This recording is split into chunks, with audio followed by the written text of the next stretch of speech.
Time for this week's episode of the Have a Word podcast. Before we get going, tickets are now on sale to a massive podcast music event that is happening on Sunday, the 31st of May in Liverpool. It's going to be a huge Patreon special. Carl, what are we talking about? Stars in their eyes. The classic 90s naughty game show kind of thing where you go on, you do a bit of singing, you look like the person. It's just going to be a proper night of real laughs. And I think it's going to be one of one, isn't it? We're going to do this again. This is a pretty special Patreon Yeah, you're special. gonna wanna be I'm there. really looking forward to it. I know how excited we are behind the scenes. We've got all of the boys you know from the pod. Johnny Bongo's been announced. There's another 4 or 5 pod legends. Let's keep them secret guests. All right, okay, we'll slow release those. What's wild is I've been in the meetings where people have been talking about which artist they're going to get makeup done as and perform as. And it's some mental options. Start guessing who you think. You think you're going to be wrong, but it's going to be a night you don't want to miss, genuinely.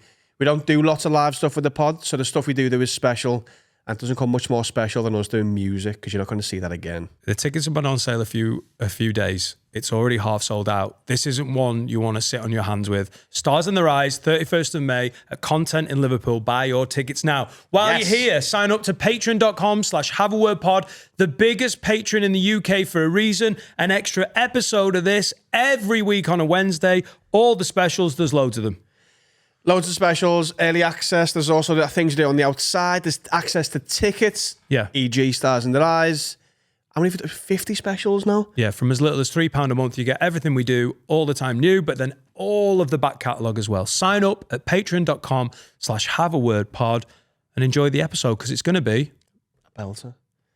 £3, you get everything. Come on. What's there to lose, baby? Wag wag leads, you're listening to the funniest podcast in the game from the heart of Liverpool with Adam, Dan, Sensei Carl and Finn. This is the one and only Have a Word. Brought to you by Manscaped, the very best products on the market for below the waist grooming. Go Ed, get on me. Feel jealous that you're all getting your beards and your face done. Why? I don't know. Maybe I want a bit of this. What? I want a man to keep me, you know? What? As in, like, go to barbers? Yeah. You can, you've got a beard? Maybe I want the full... Because when we went to Turkey to do the special, I thought we were getting, I was getting my nipples waxed and all sorts. My ears set on fire, or whatever they do. Yeah. It's your culture. Yeah. And then basically we went to a 17-year-old that started about 8 minutes before we turned up. And he shaved my head for an hour and a half. And it just was too intense. You could come to our barbers and get your head shaved. Yeah. They do the knife one as well. I've become friends with Josh. They do the knife one. Yeah, he said. You could get like a proper knife head.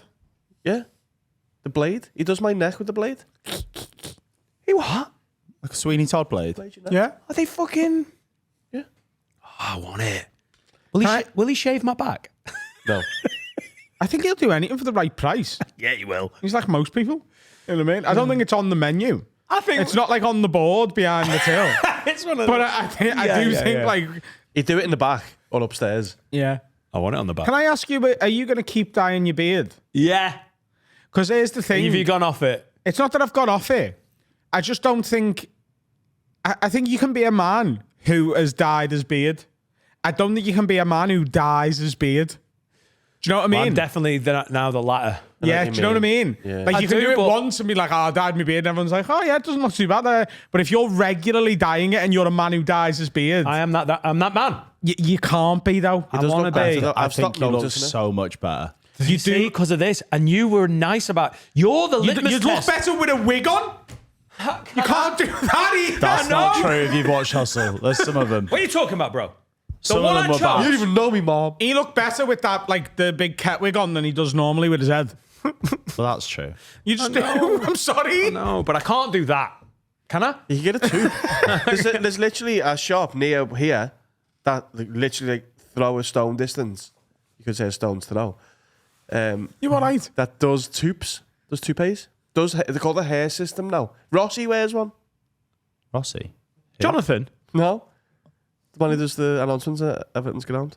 Rossi, the guy that you never see. He could wear anything. I Could see be him all there the in time. a clown costume. Fucking You do look better. Coming on for the School of Science. You do look better with your That's dyed not his beard. voice. I just don't know whether you can be a man who dyes his beard. What?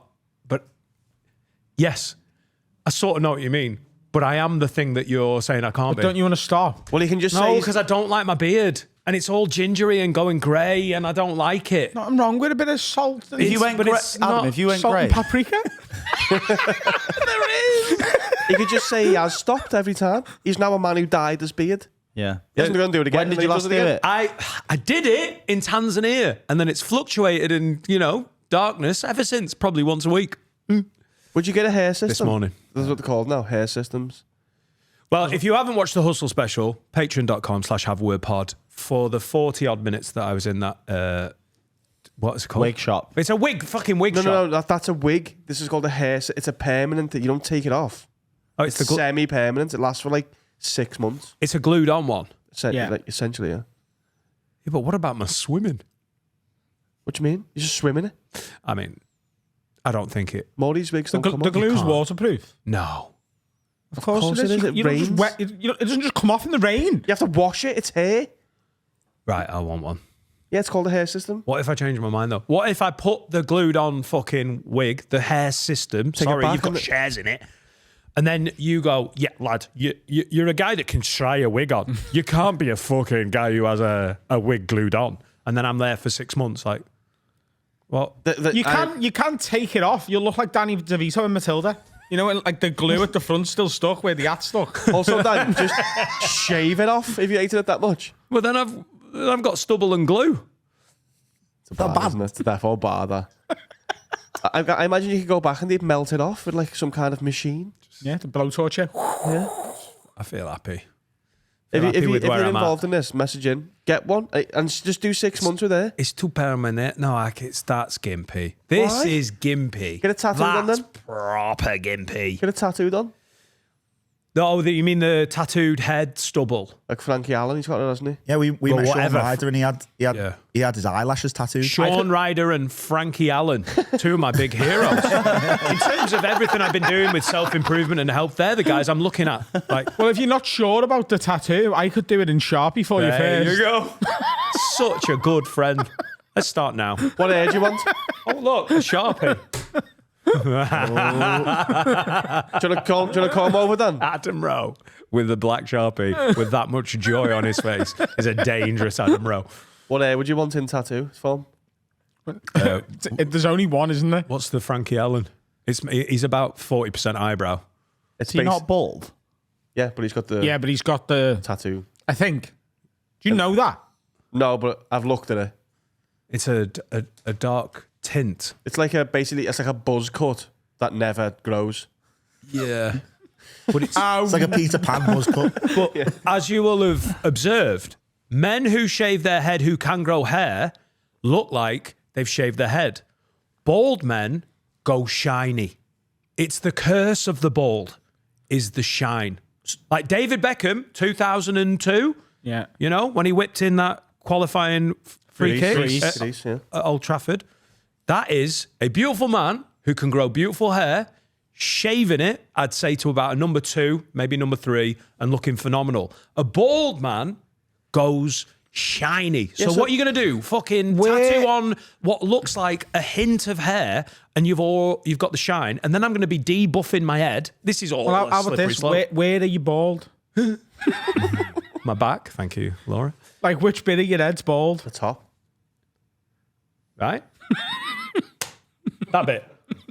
You know, What I'm asking is. have you seen Antilio Lombardo? Yeah, Tilly. 1997 Crystal Palace. I don't know who that is. Right. The most bald cunt I've ever seen in the world. No, but Great if you player, like. grew your hair out for like 6 months, Bad. but like Friar Tuck. Friar Tuck. where would it grow and where would it not grow? Back. You know, short back and sides. I'd have a long back and sides. Fuck all on top. Oh, so this is done, but this is fine.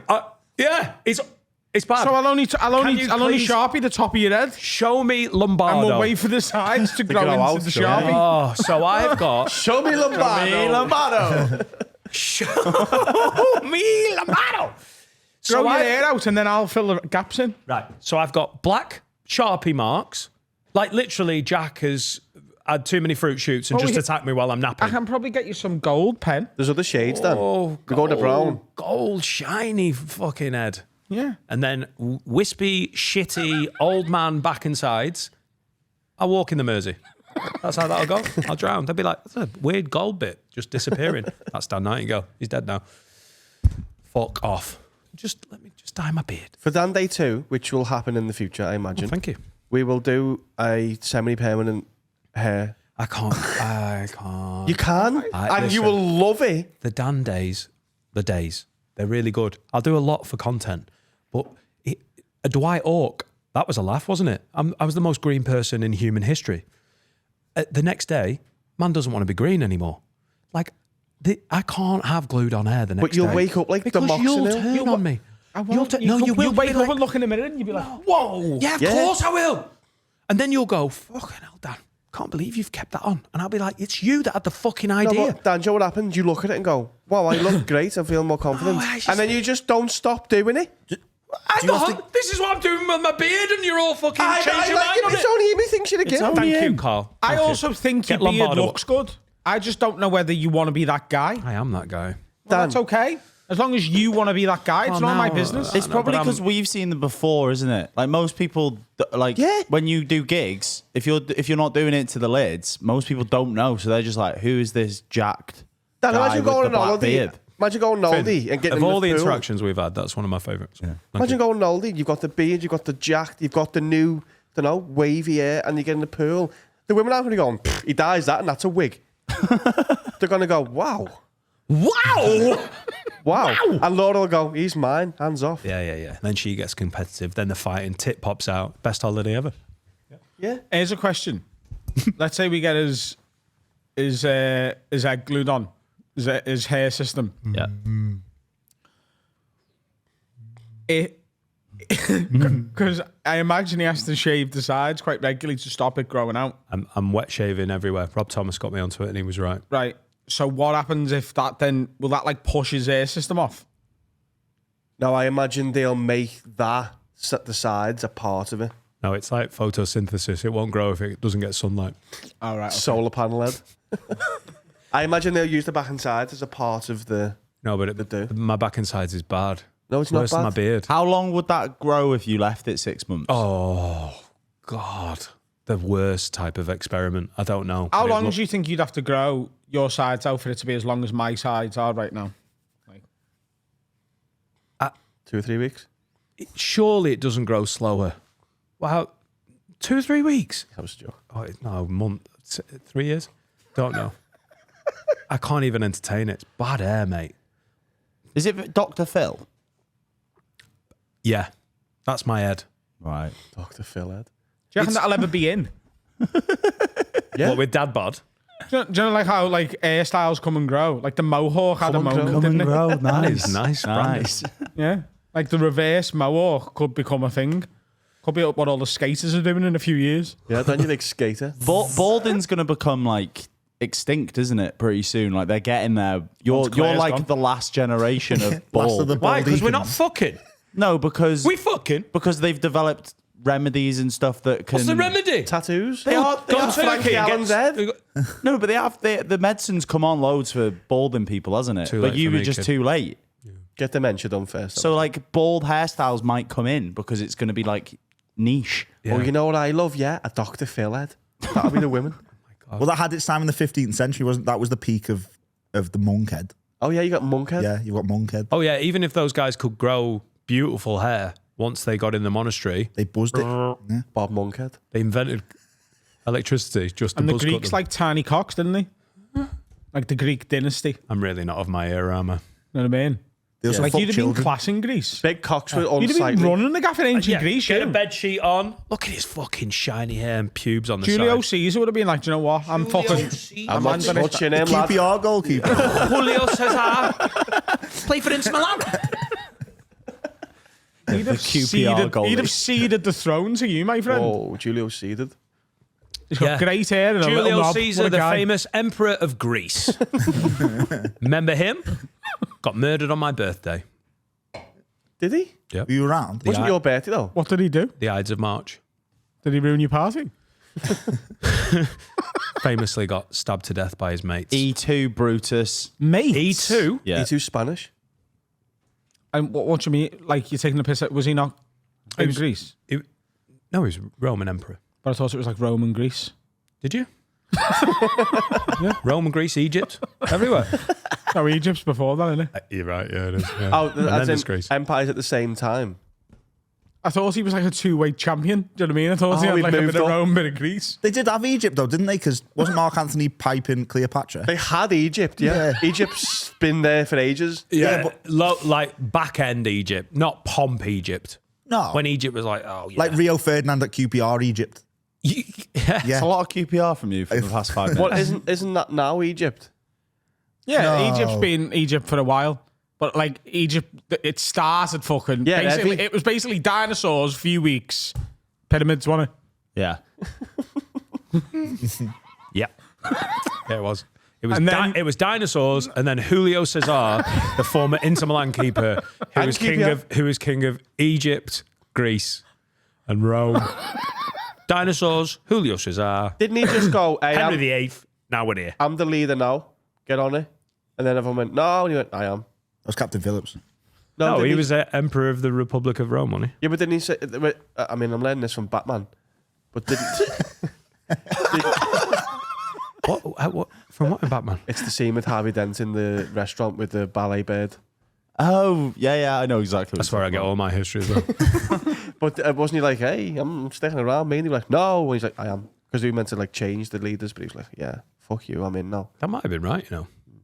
So who was Greece then? Socrates. All the Stanford Brazilian football QPR. players. Socrates, Dunga. Plato. But they were just philosophers though, weren't Yeah. they?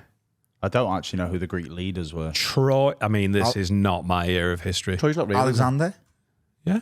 Troy was real, wasn't it? forget to ride. The story of Troy isn't real, though, is it? Like Helen and that and the fucking Trojan horse. But it's classics in it, so who knows if it's real? Yeah, exactly. But I think people think it's real. Pericles. King Speaking Lear. of it, Hang on, there's a very, very justified screech. speaking of history, Oh, wasn't it? Oh, hang on, I'll give you something else. me and Finn have booked a little boys' getaway. Me and Finn are going away for a couple of days. We spoke about it When? on pod the other day when you went here. When I wasn't here. Very briefly. Oh, When Isham was there. Your new best friend. Go see Hamilton. yeah. Oh, sorry. Didn't realise. Hamilton made it Yeah. normal. What do you mean? At first, I was like, what? And I was like, oh, okay. my Adam bad. and Finn have put together a secret boys' trip. Yeah. Feels weird. We've been away Why? before. It doesn't. You've been to Spain together? Yeah. No. Been to Spain, just me and him. What? Yeah. Went to the match? We went to Valencia. Take away the football. So without football, why are you booking the two of you going away together? Musical theatre. That's it. There you go. As That's two. Like two is two more than most. If you didn't have the Emerald Island pizza, you wouldn't be shagging Harry or Irish Allen. that is absolutely You've right. never taken me to.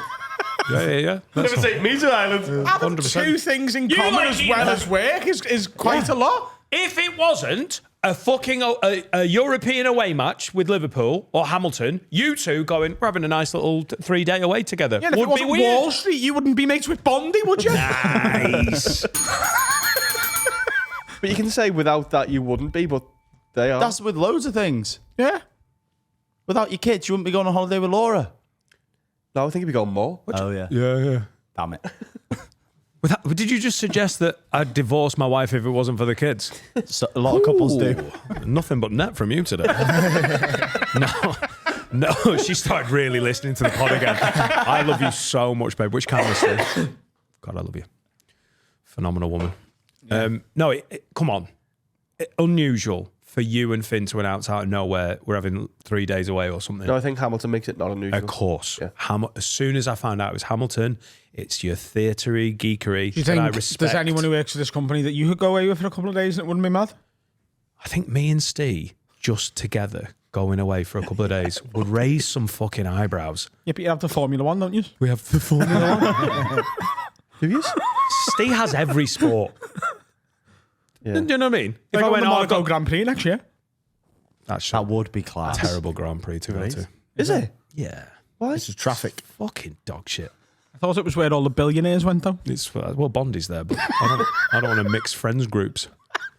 Me and Steve are going to Spa-Francorchamps, which is a far superior Grand Prix. In France? Go Belgium. Belgium. Did you tell them why we've picked now? Because the man's back. Dominic Calvert-Lewin's out. The new guy's in. Because Bill Burr's doing the main character or something. The Leslie Odom Jr. is QPR player, definitely. is playing Aaron Burr for the first time in England. He was in the original Broadway cast. Of course he was. He's the on the best one. album. Oh my God, the album. He's in the film. Oh! It's like a film On of Disney this Plus. musical on Disney You Plus. should watch it with Etta. On Disney Plus. Yeah. I'd rather cancel my subscription. Go on. And I'm just wondering, is there anyone in any form of art that would make you like? Wow. Great prep question. Do you know what I mean? Yeah. Like, because Superb. like we heard he was coming back, and we queued all morning online to get tickets for this. Cool. Cool guys. Sue Barker, question of sport. That's a great Let's get me in the studio. Dan, Let's not to make you jealous, but I have seen that in the flesh. Wow. Well, not to take away the jealousy, Barker's flesh. so have I. Have you? Yeah.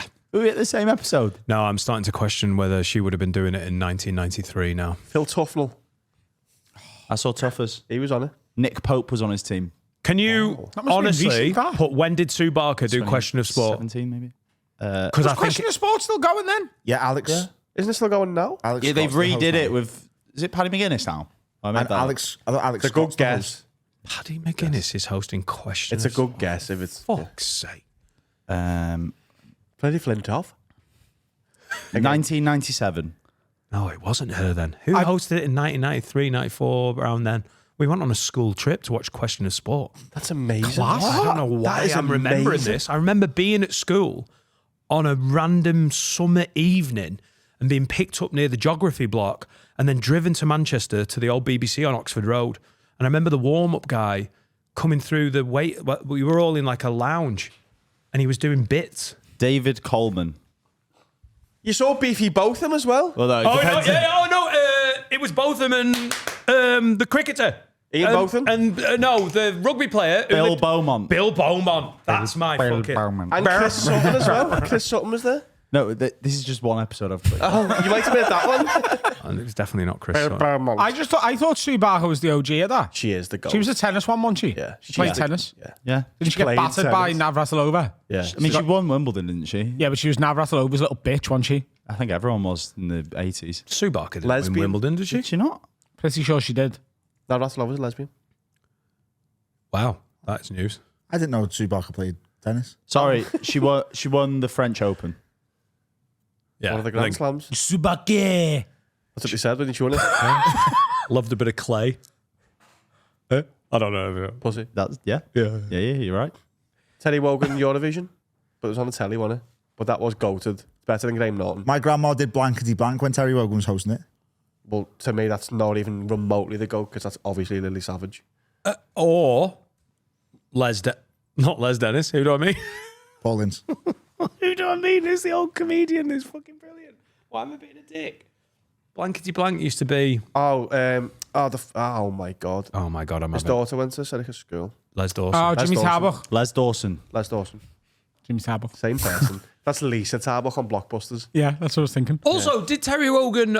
He didn't host Eurovision. He just did the commentary. commentated the commentated, right. yeah. And he was I'm Teddy fucking, Wogan and here's Spain with the tune. He's listened to it. so famously Irish. What? So famously Irish. Yeah, but he's got a very difficult voice to imitate. Wait, it's not. Hello, I'm from Egbert. I'm Terry Wogan. And here's another. These mad Lithuanian cunts. Here they come. I love that he just go, hey, these are fucking, like, he'd do a proper honest, even though it was BBC, Yeah. it was still a bit like, what the fuck's going on here, mate? This Well, they all is get shit. bladdered, don't they? Like I'm so glad he never got outed as a wrong un. Have you, randomly, it comes up on my algorithm once in a while, him saying goodbye to the Radio 2 breakfast show. Oh, yeah. You know, His last broadcast, and then he says goodbye, and he's like, we've been friends for so long, and I've been here with you in the morning, and you've been here with me. And he gets a little bit choked up, And he dies. and then he dies. And like, for the last time, I'm dead. For the last time, I'll say goodbye to you, and this is Radio 2. This is the Smith. And now I'm going to die immediately. Upset me, nasty bitch. I pressed the wrong button there. Do you know when you say, I'm so glad he never got outed as a wrong 'un? It sounds like you know he was one, but you're glad it was kept secret. But that's smooth. See, I've got an opposite to that. I wish Forsyth was. Why? He was horrible. No, he wasn't. What? He was. If you go back, He was a really lovely yeah, man, a national treasure. if you go back and watch any Forsyth, all he's doing all the time is just grabbing the birds Yeah. by the arm. It's horrible. What did we watch? That was such a good impression. On Strictly, with a young Tess Daly. This is like 25 years ago. So she was She's like 68. 68. Yeah. And he's what was his catchphrase? Little bit of cunt. What was it? Little bit of cunt. It's me to you. That's the Chuckle Brothers. Yeah, it's You get your mustache trimmed. And then paedophiles. Little bit. Nice to see you. To give you a tit. Classic Forsyth. Little bit cunt. Am I missing something? But it was horrible. I mean, He little bit moves. of cunt was mad. Little bit cunt. What's this? He moves like a paedophile. Like he wants. That is it. Little bit cunt. You know what I mean, though. Watch him. Oh, dancing, are we, little young girls? Little bit of cunt. That is for he was a wrong 'un. Basically. I mean, yeah. Little bit of hyperbole. And a little bit of cunt. I remember watching an episode of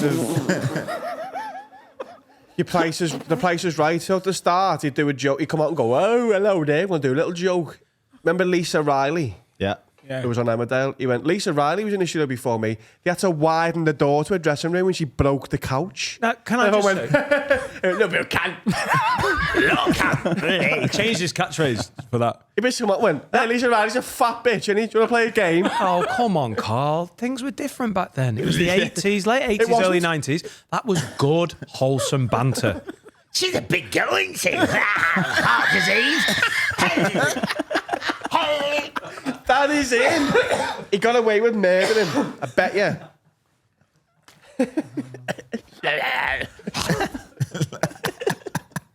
He was horrible, and he was always that age as well. What was Seen it him when he was what young. was his catchphrase? Nice to see you. Lisa's big. Wrong un. Thank Nailed you. on. Hiding in That plain wasn't sight. his only catchphrase, was it? Nice to see you nice. Little bit of cunt. A little bit of cunt. You can be £1 over, not £1 under. you can be as big much as you want under, but not 1 penny over. Yeah. What? Is that a Welcome to the catchphrase? showcase showdown. Little cunt. You can be a little bit heavy, but not £1 over, Lisa. He's buried under the London Palladium. Oh, what, Don't like take me to the hospital. fucking Richard III in a Tesco in, what? They've got like some entertainers at the London Palladium. Like, Oh. 1 minute, let me see who's buried Well, he's there. not going in Westminster Abbey with this track record that we've just made up out of nowhere, but can't get sued because he's dead. He was one who died at the right time, I'm saying. Oh, it's just Bruce Forsyth's ashes, and under the stage at the London Palladium, and there's a blue plaque that says "little bit of cunt." Ooh, little bit cunt. Classic Forsyth. Put me under the stage, always looking up. Oh, look at the performers wearing skirts. Oh. An eternity of perving.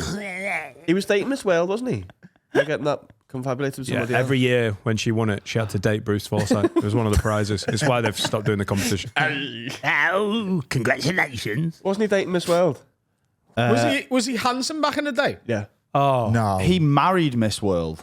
You had to be handsome to be on telly back then because Let's have a look. there wasn't enough. He yeah. married. You had to be handsome to be on TV. Will- But Les Dawson hosted Blankety Blank. Will No, I'm Nelly talking and back in like Merced. the 60s. Oh my God, he looks like Larry Dean. Googled young Bruce Forsyth. He always looked like that though. He was not handsome back in the day. Yeah, good looking man. What's Who's the guy with the chin? that's mad without a muzzle, Jimmy you know? Hill. He looks Do you know like who he looks like? Jimmy that Hill. fucking that preacher from America who's like, Charlie Kirk. no. Looks like him now.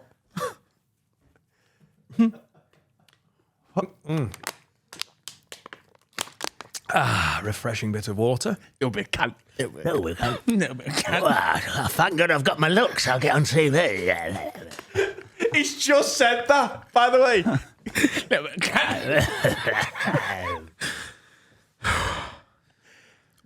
Under the stage at the Palladium. He never played it, but, you know. All he did was grab women. And there's no way at that fame, at that time, he didn't. Yeah, he was Use so grabby that Tess Daly was like, I want to present it with Claudia Winkleman. Yeah. And now it's going to be someone new. Are either of you two in the running? What? What are you telling me? For the new Is Bruce Tess Daly Forsyth? going to an old people's home? Tess Daly and Claudia have left. Big change at Strictly HQ. I'm glad my nana's in the ground because she would be I know, appalled same. with Glad this she's hosting dead.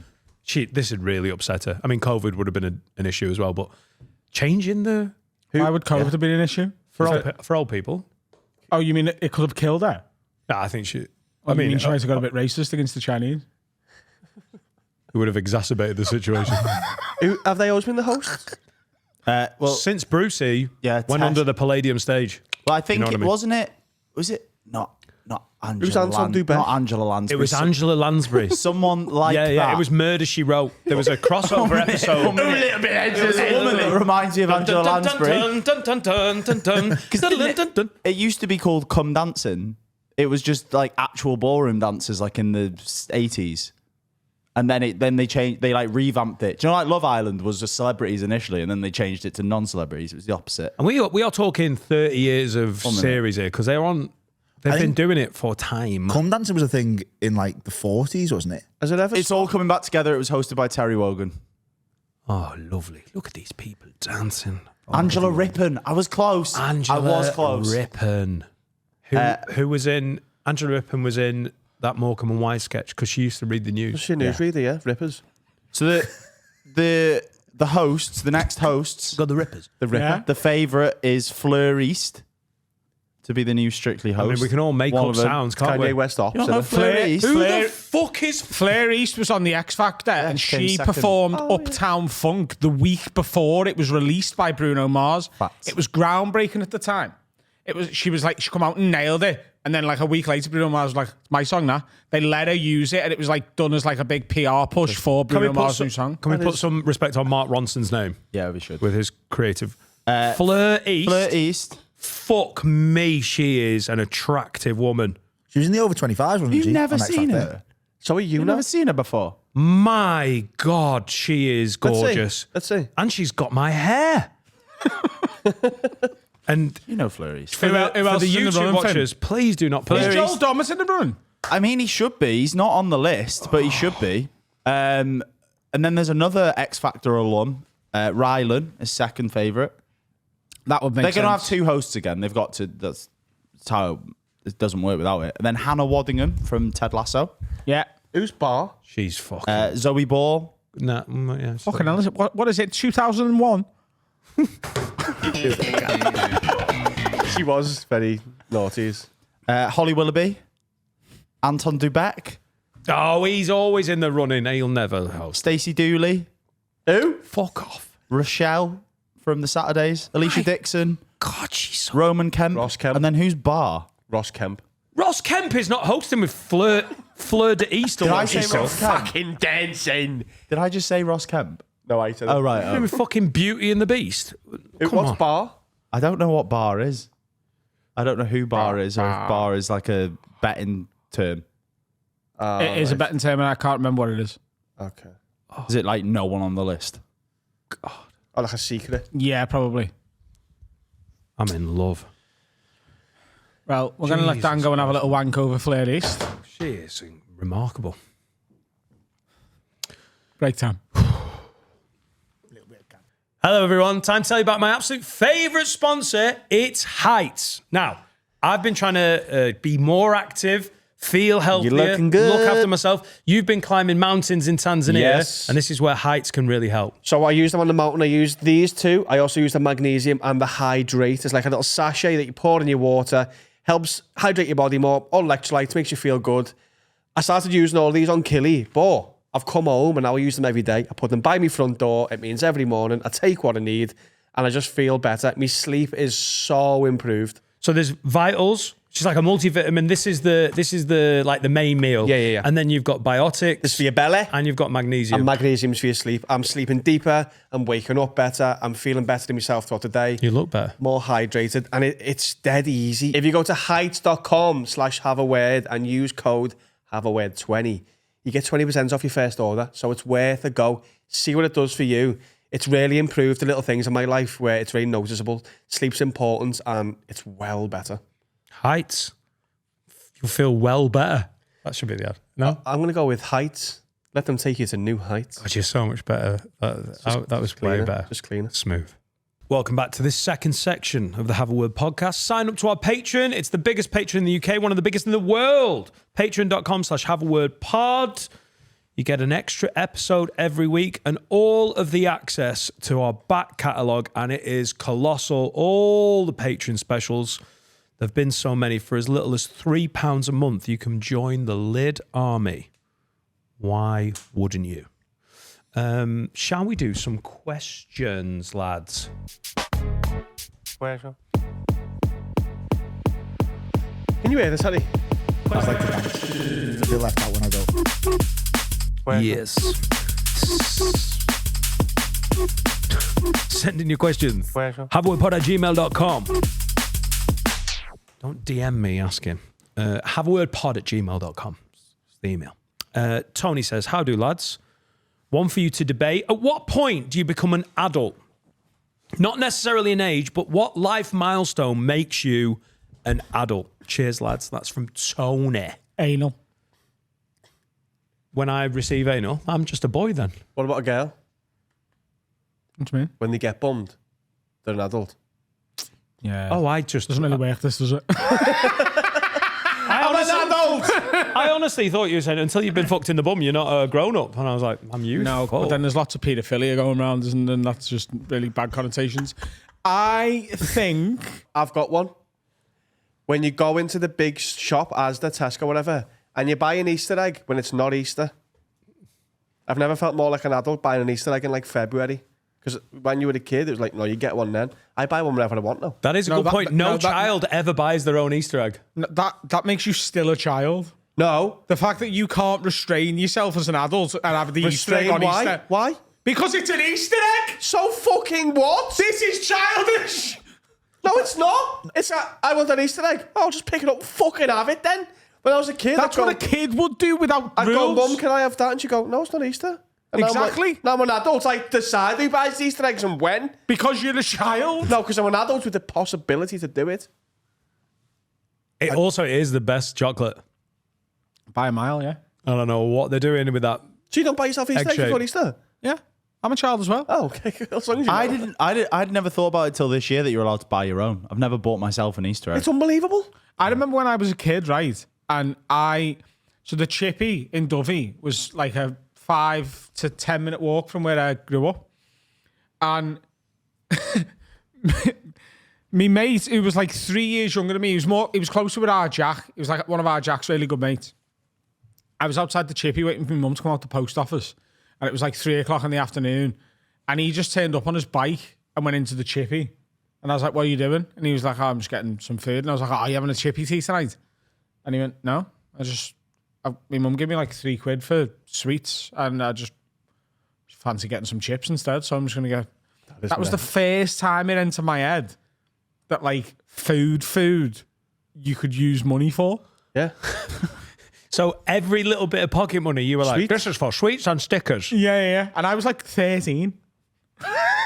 No, but you don't realise you can go to buying your first milk. You know what I mean? Stuff that your mum or your mum or dad did for you that you just did. Paying the bill's a good shout, though. I think the first time you pay a proper bill. What kind of bill? Like a phone bill doesn't count. It could. No, but it doesn't, I don't think. Energy bill, but then using our adults. Council tax. Yeah. Council tax feels like a really Or a boring water adult. bill. Water bill. Fuck water bills, mate. Seneca pays. I think it's the worst bill of all the bills. I think it's the first time you choose to like sort a cupboard out. Like no one's told you to sort the cupboard out.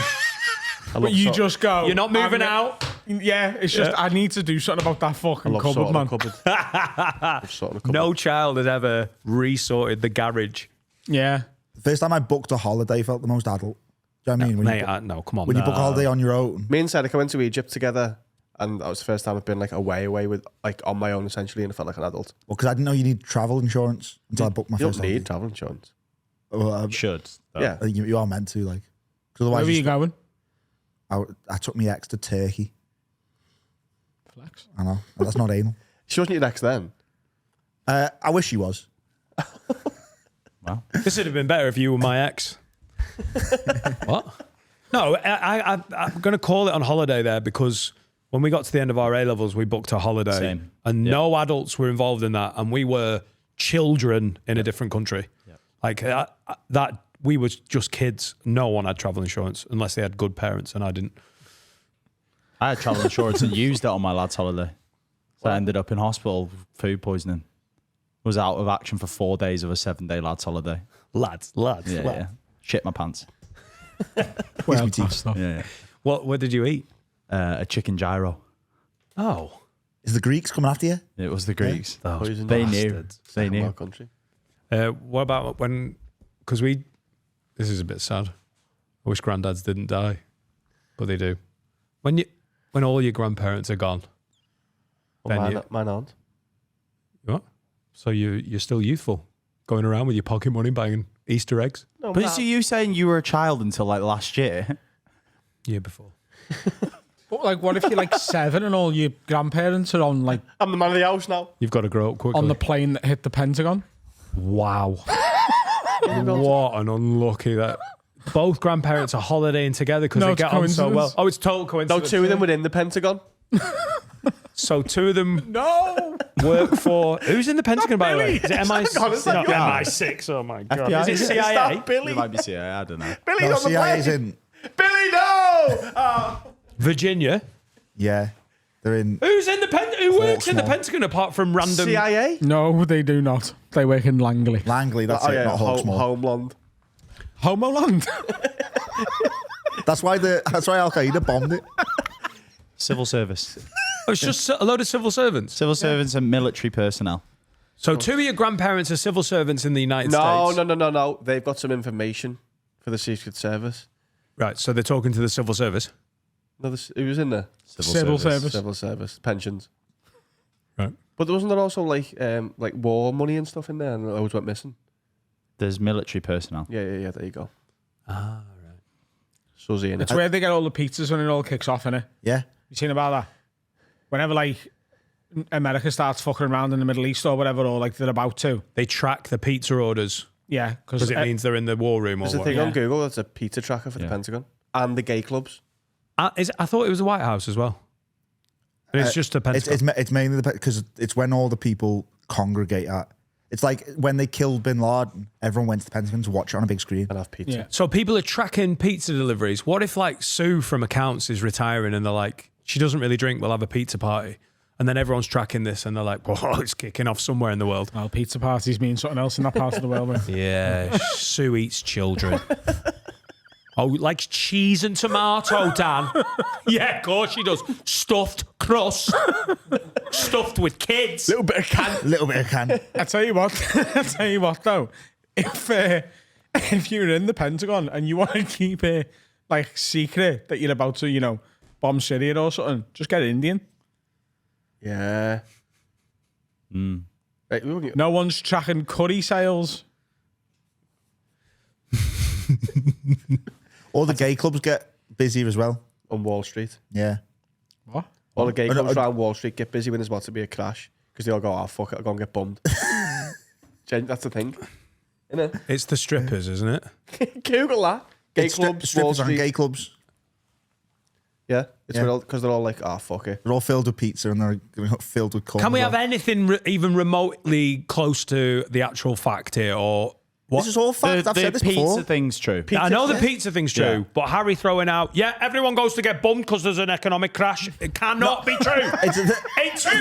It is? Yeah, No, May Carl 2008, Wall everyone was Street. In getting the their Big Short, everyone was like, oh, there's all big these cock. tranches or whatever they call them out. No, they didn't go, oh, mate, I'm going to lose all my equity. I'm going to get railed. No, what they do is when it gets to point of no return, they go, do you know what? Fuck this. I need a bit of R&R. sex in the bum. It's R&R. I don't know. I was like Rest and relaxation. recuperation. Relaxation. And rimming. That's for bumming, is it? yeah, Bit I of thought- R&R. That's how I rest, with a dick in my ass. You know? Have you seen the stocks and shares? Nightmare. Well, because when people do weird things when the financial crash happens, innit? People start to like. There's only jump- been one, so There's been loads. yeah, and it went a bit weird. Hang on. didn't it? Hang on. There's only been one. The big one in our lifetime. The Great, 2008. the Great Depression, they weren't in the gay clubs, I don't think. Oh, the Wall Street crash of 1929. Is that 28? 28, 29. That's when gay people, that was the first gay people. That's how bad that crash was. 1929. They didn't even understand that there was no gay people before that, apart from like Rome, dinosaurs. They were like, yeah, we need to get bummed. And they were like, well, see, what is it? Wasn't it prohibition then, so they couldn't get drunk? Yes, they got bummed instead.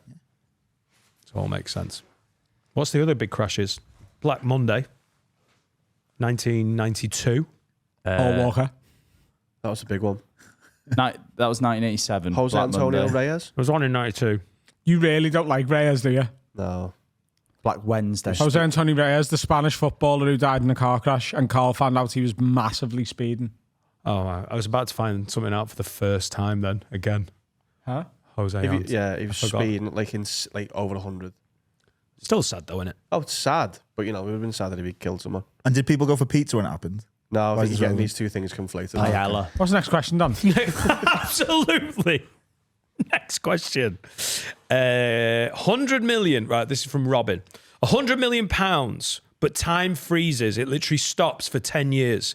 You can move freely around the world, but everything is paused. After 10 years, everything picks up where it left off, but you're 10 years older. But you'd have the 100 million tax-free. I've added that. Are you taking it? Hang on. So, like Bernard's watch style, everything freezes. Yeah. Like I Am What, Legend. what's the point in having the 100 million?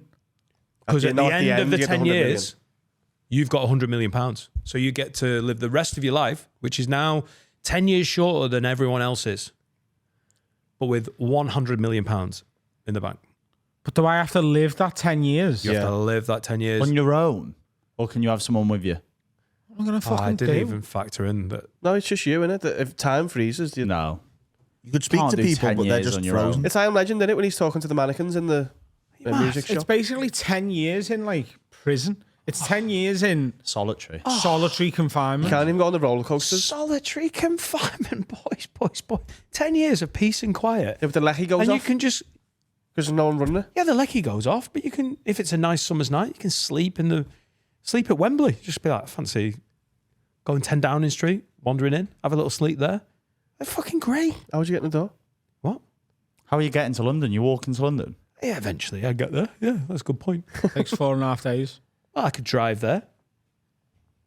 I know it takes 4.5 days because earlier today I tried to check the walking distance from the hotel we're staying in tonight to the Devonshire pub. Did it from your house? And I did it from my house. Everything's like- frozen, Dan. You I was can't like, use where the cars. fuck has Harry booked us yet? everything you touch, like everything's stopped, but everything you touch that isn't a person or a living creature will work. So you can get in a car and drive it. Okay. It will run out of fuel, and So can you use the internet then? no, the internet will be. There's no one running the servers. Yeah. No, but I mean, You said time you is can frozen. touch it. Shit. It's basically 10 years of nothing. Oh, it sounds fucking great. There. You know, if you go for the I've piss, got insane. if you go for the piss, have you got to keep on walking backwards because it No. freezes in the air? No, or does it's it fall to it's the not floor? No, free. it's not It's not freeze. Arctic freezing. It's stop working. No, but it's time This frozen. isn't a tundra.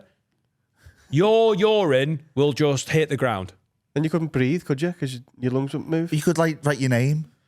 I think that's the last issue of you pissing in the air. I think you'd get if you had 10 years for free, you'd get round to writing your name in piss. Probably. What's the next question, Dan? It's like we've forgotten to fucking how to answer questions. Unbelievable. Give some advice. I'm changing tack. Here to help. Changing tack or changing tact? Changing towel. If you want to Like tactic, you'll isn't be it? fine. If you don't, you might do time. Agony Adam.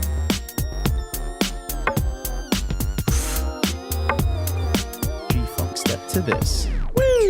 Anonymous. Hello, lads. I need some advice. I'm a bar manager and I've been given a dilemma. There's a lad at work, let's call him Matty, that I've become best mates with. He's not the best worker, but we have a proper laugh every time we're on shift together. I got pulled in by the owner and was shown CCTV of him sticking his cock in a pint glass and then serving it to a customer.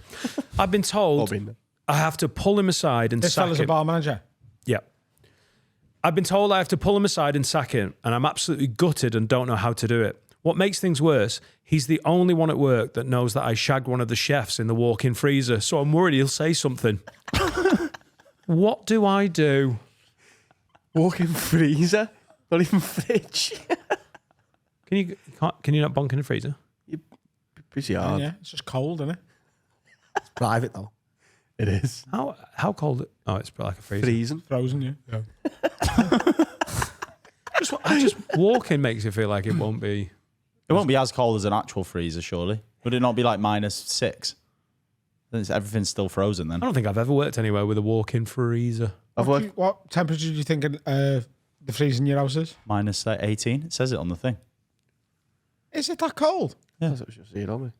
No, mine says on the electronic thing, it says 4 degrees for the fridge and -18 for the freezer.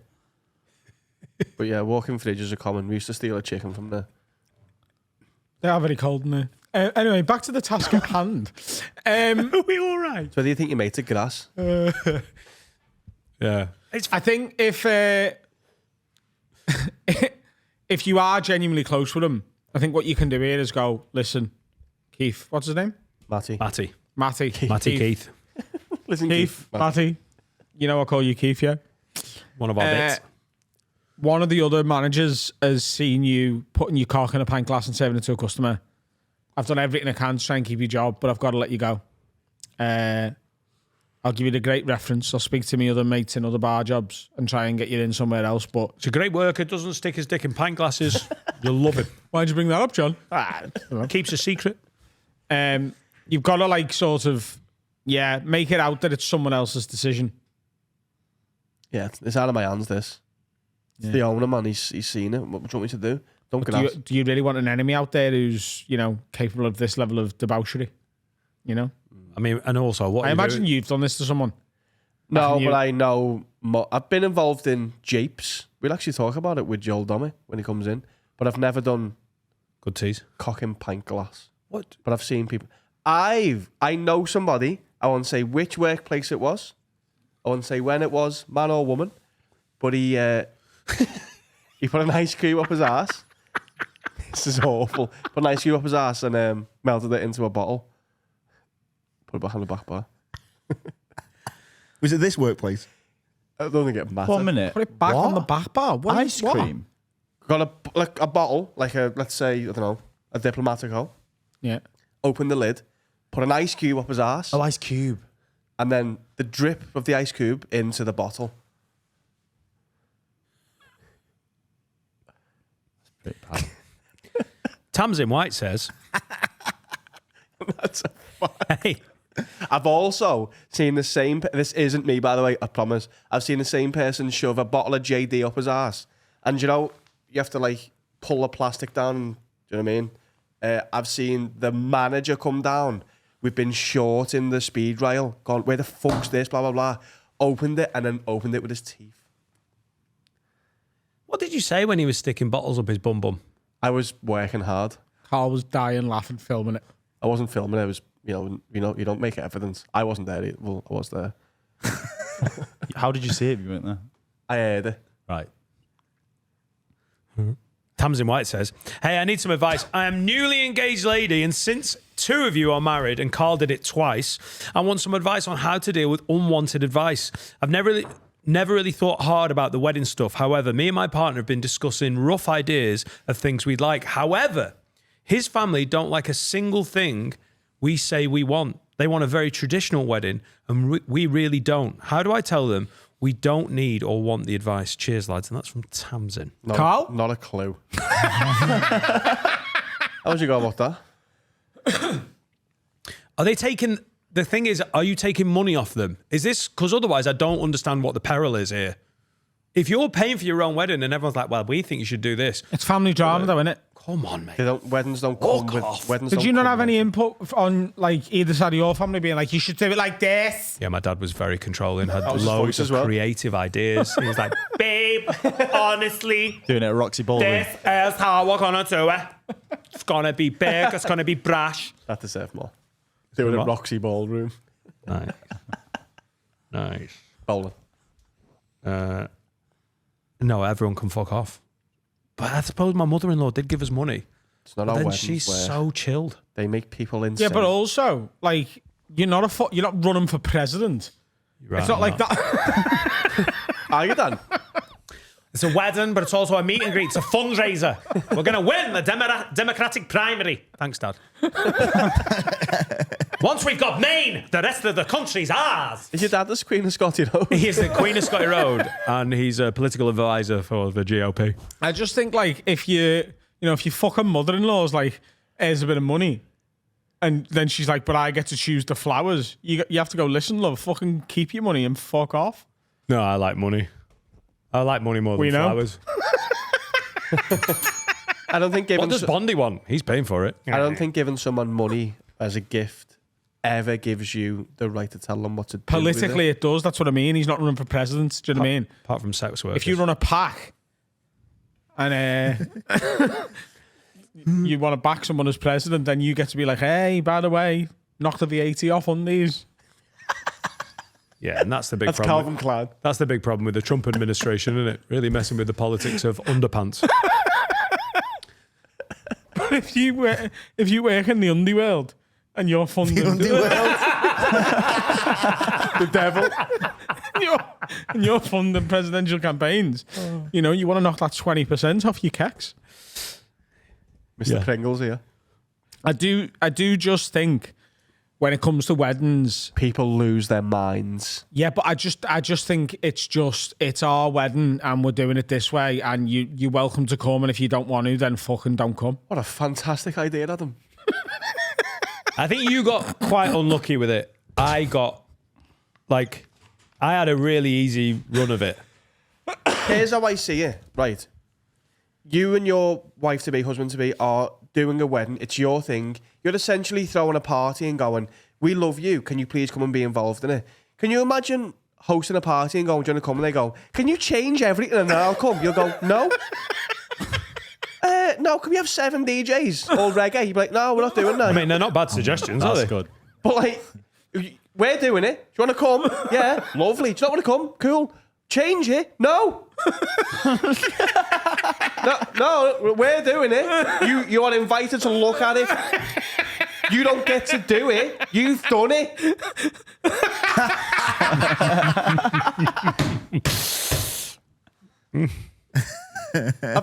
I've done a painting. Yeah, you want to come and see me painting? You want to draw all over it? No, you can look at it. If you're going to draw all over it, don't come.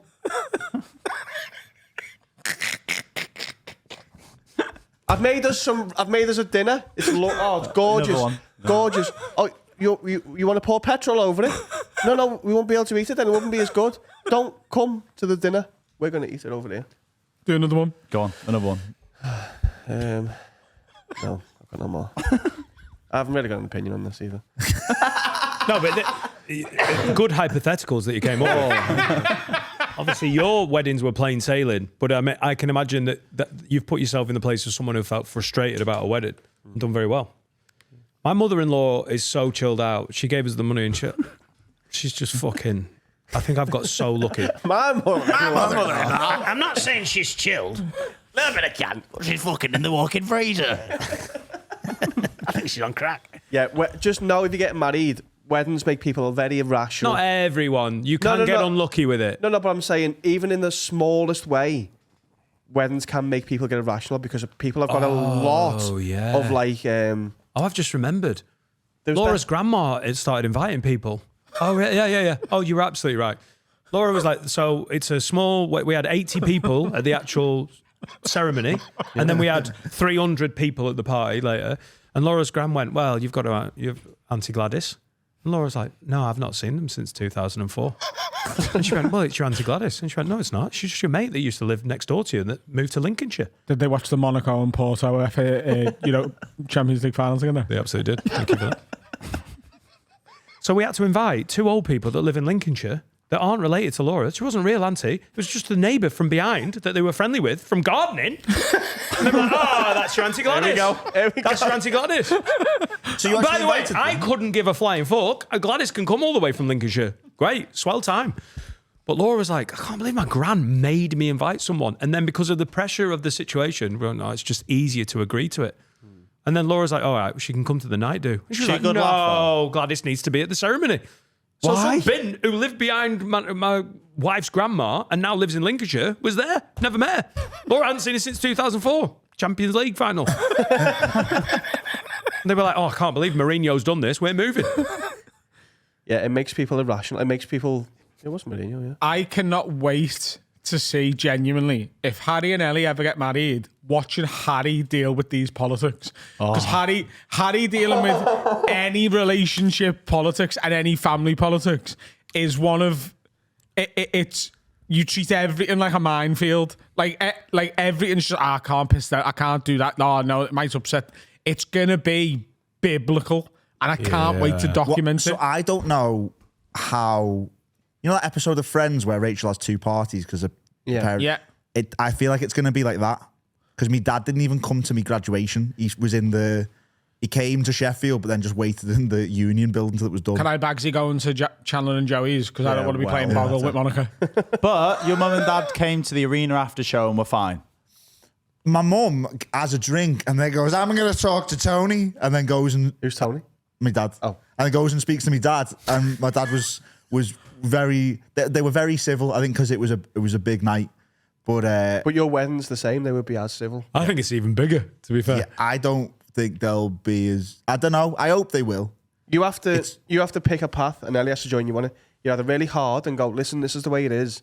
Sorry. Always hard, me. Or you have to bend and let everyone have whatever they want. The middle ground causes fucking chaos. As we're seeing in government at the minute. Yeah. Bloody hell. Goodness me. Lovely political insight. You have to be hardlined or super chilled. I know. Don't be like, yeah, it's fine. Because people go, You have to go hard. You have to go back to our original thing of go, this is what I want. Like, I know it's been a bit tumultuous with your parents because it is a minefield, let's be honest. And I know you wear it emotionally. But when it comes to your wedding, people have to put their big boy pants on and fucking put you first and not their bickering. That's what you'd hope would happen. Yeah. If they can do it for the after party of the arena, your wedding's much bigger than that. I'm going to be... It's be the same. I'm still going to wear the wrestling belt. yeah, I'm going to be there. Yeah. I'd say I'm not too... Normally I pick one thing that I'm bothered about. And I like compromise. So like when we bought the house, it was like the house has to be near a train station. And then we bought the perfect house that was near a train station. Yeah, but you and Ellie will work out the things you want. But you have to then stick to them. You can't go, right, my Auntie Gladys gets to invite 3 people, but they can't, because then they go, hang on. And then it just goes, woo! Yeah. You're the leader of this gaff, and you have to fucking stick with it. I don't think I'm good at being a leader, though. It's so important. I think I'd rather be the ring bearer at my own wedding. I mean, like I'll hire a stand-in and I'll just do the dance. Ellie will want you to be that as well. What, be in charge? Yeah. Man up. She'll want you to be like, oh, that was fucking... Because I did, and Seneca liked it. Honestly, pussies will be a quiver if you're like, right, you bunch of gobshites, this is how I'd love to see it, Harry. Fucking She takes charge or not. She's like ripped. She can't take charge of your family, though. I think she does more than me. Like, I think I just say, we talked about because I just say yes to everything. And then I end up doing the rounds of all the houses. Then all my calendar's booked up, whereas Ellie will just go, no. So like, or like my dad will be in the house and she'll like tell him to fuck off. Stuff like that, you know what I mean? Oh, Clive's come around with another dehumidifier. She'll go, I'm going to bed. What time does Clive come around with Is she waiting for him? He brought like an industrial dehumidifier. 5 to 1 in the morning. Clive's coming around with a demon. I was telling Carl this because whilst I was in Tanzania, I think Clive brought round an industrial. Oh no, just before Clive brought round an industrial dehumidifier because the room was wet. Say what you said to me. So my dad called me up and was like, you need to set up that dehumidifier. So I set it up and I couldn't get the big back thing. No, so I couldn't get the back thing to work. So I basically put it in. It turns out I put it in sideways and then wedged a step into it. So it was wearing, but it wasn't actually soaking up any water. It was just going all into the underlay. Just putting the water onto the floor. And then we went to Tanzania, and then about a week or two after Tanzania, he said he forgot to go in the room. I just didn't go into that room for 2 weeks. Yeah, it turns out it'd been on for ages. Is it a room in your house where you forget to go in it for 2 weeks? You do if it's wet, like. No one normally has a wet room unless it's a shower. Well, it's dry as fuck now. Has it worked? Yeah, Clive's.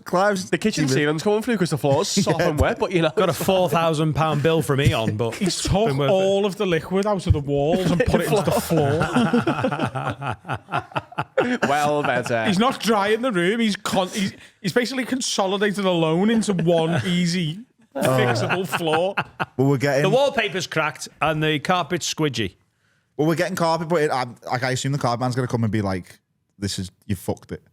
We've just bought wardrobes because my railing snapped and I was off for about 2 weeks. My clothes were all on the floor. And I went to Ellie, just buy wardrobes, like get it sorted. And she spent like 2 hours on IKEA making Pax wardrobes, made £700-800 worth of wardrobes. And we were about to order it. And I went, oh, where do the doors go? And she goes, oh, no, it's doorless We've wardrobes. got doorless wardrobes. And I went, no, like the door to the room. Oh. And she just built it as if we'd go in, build it, and then just live there forever. Also, she's done what I did in school when I used to make footy boots I couldn't afford. Yeah. She's done it with IKEA wardrobes. Yeah, we would have just like, I don't know, just starved to death. But with wardrobes. Well, good luck with your wedding, Tamsin and Harry. Let's have a break. Hello, everyone. Time to tell you about my absolute favourite sponsor. It's lovehoney.co.uk. And this one is for the ladies. Now, listen, maybe you're like, no, I don't really like using sex toys. It's never really been my thing. I think it might be a question of using the right sex toy. And that's where Love Honey is going to come in. And you can try a whole different range. What have I got here? I have got the Womanizer, the original Womanizer, which is a lovely bit of kit. So I've heard. What's it for, Finn? It's a clitoral stimulator, mate. That's what it is. Oh, you'd love to have a clitoris. I know I would. Or the Womanizer Duo. This is the bad boy. Looks like the Starship Enterprise. My God, it's going to take you to Pleasure Town. 12 intensity levels, 10 vibration modes. It's waterproof, thank God. Smart silence. It's got separate controls. It's just advanced touching yourself. The sex toy game has really gone up the past few years, and that is largely down to Love Honey. Yeah, maybe it's time for a little update. Please yourself. It's International Women's Day this weekend. Don't treat yourself, sisters. I'm on your side. You can get money off, can't you? Using AFF-word 20 for 20% off. Site-wide. Lovehoney.co.uk. You're going to treat yourself right, girl. And we're on. And Joel Dommett's here, ladies and gentlemen. And we've accidentally done this. This is just a total accident. But in the first half of today's episode, we were talking to Dan about this little experiment he's got going on in his face. Oh, I don't and think we're trying to sort of take the piss a bit that he's a beard dying man. And we've done it on the wrong day because we've got a fellow Joel Dommett here. Joel Dommett. That is what I'm talking about. I love dyeing my beard, man. Don't you? Anytime that you feel like they're taking the piss out of you. No, we like it. Oh yeah. I when he did it the first time, I was like, this is a joke, and I went, you look great. No, we like how it looks, but we don't respect it, do we? That's the one. You look fantastic. I can't believe that you guys don't. You've got such a dense. Look how dense it is. You guys look incredible. That is fascinating. I've got a hairy chest though. I don't think it's all there. Yeah, you have. I think all my hair just goes there. I'm fine with that. Mine goes such a weird. So what colour is it when it's not dyed? Is it grey? Like full grey now. But isn't that cool? I don't know. Like, you know what happens to people who go grey on television? George Lamb though? If George Lamb's cool with the grey in it. He was cool. He had a great little sweep, didn't he? Well, I think the problem is the go-to reference point for that for years was Schofield, and now that's problematic. He's done so much damage to the greybeard community. And Bruce Forsyth, of course.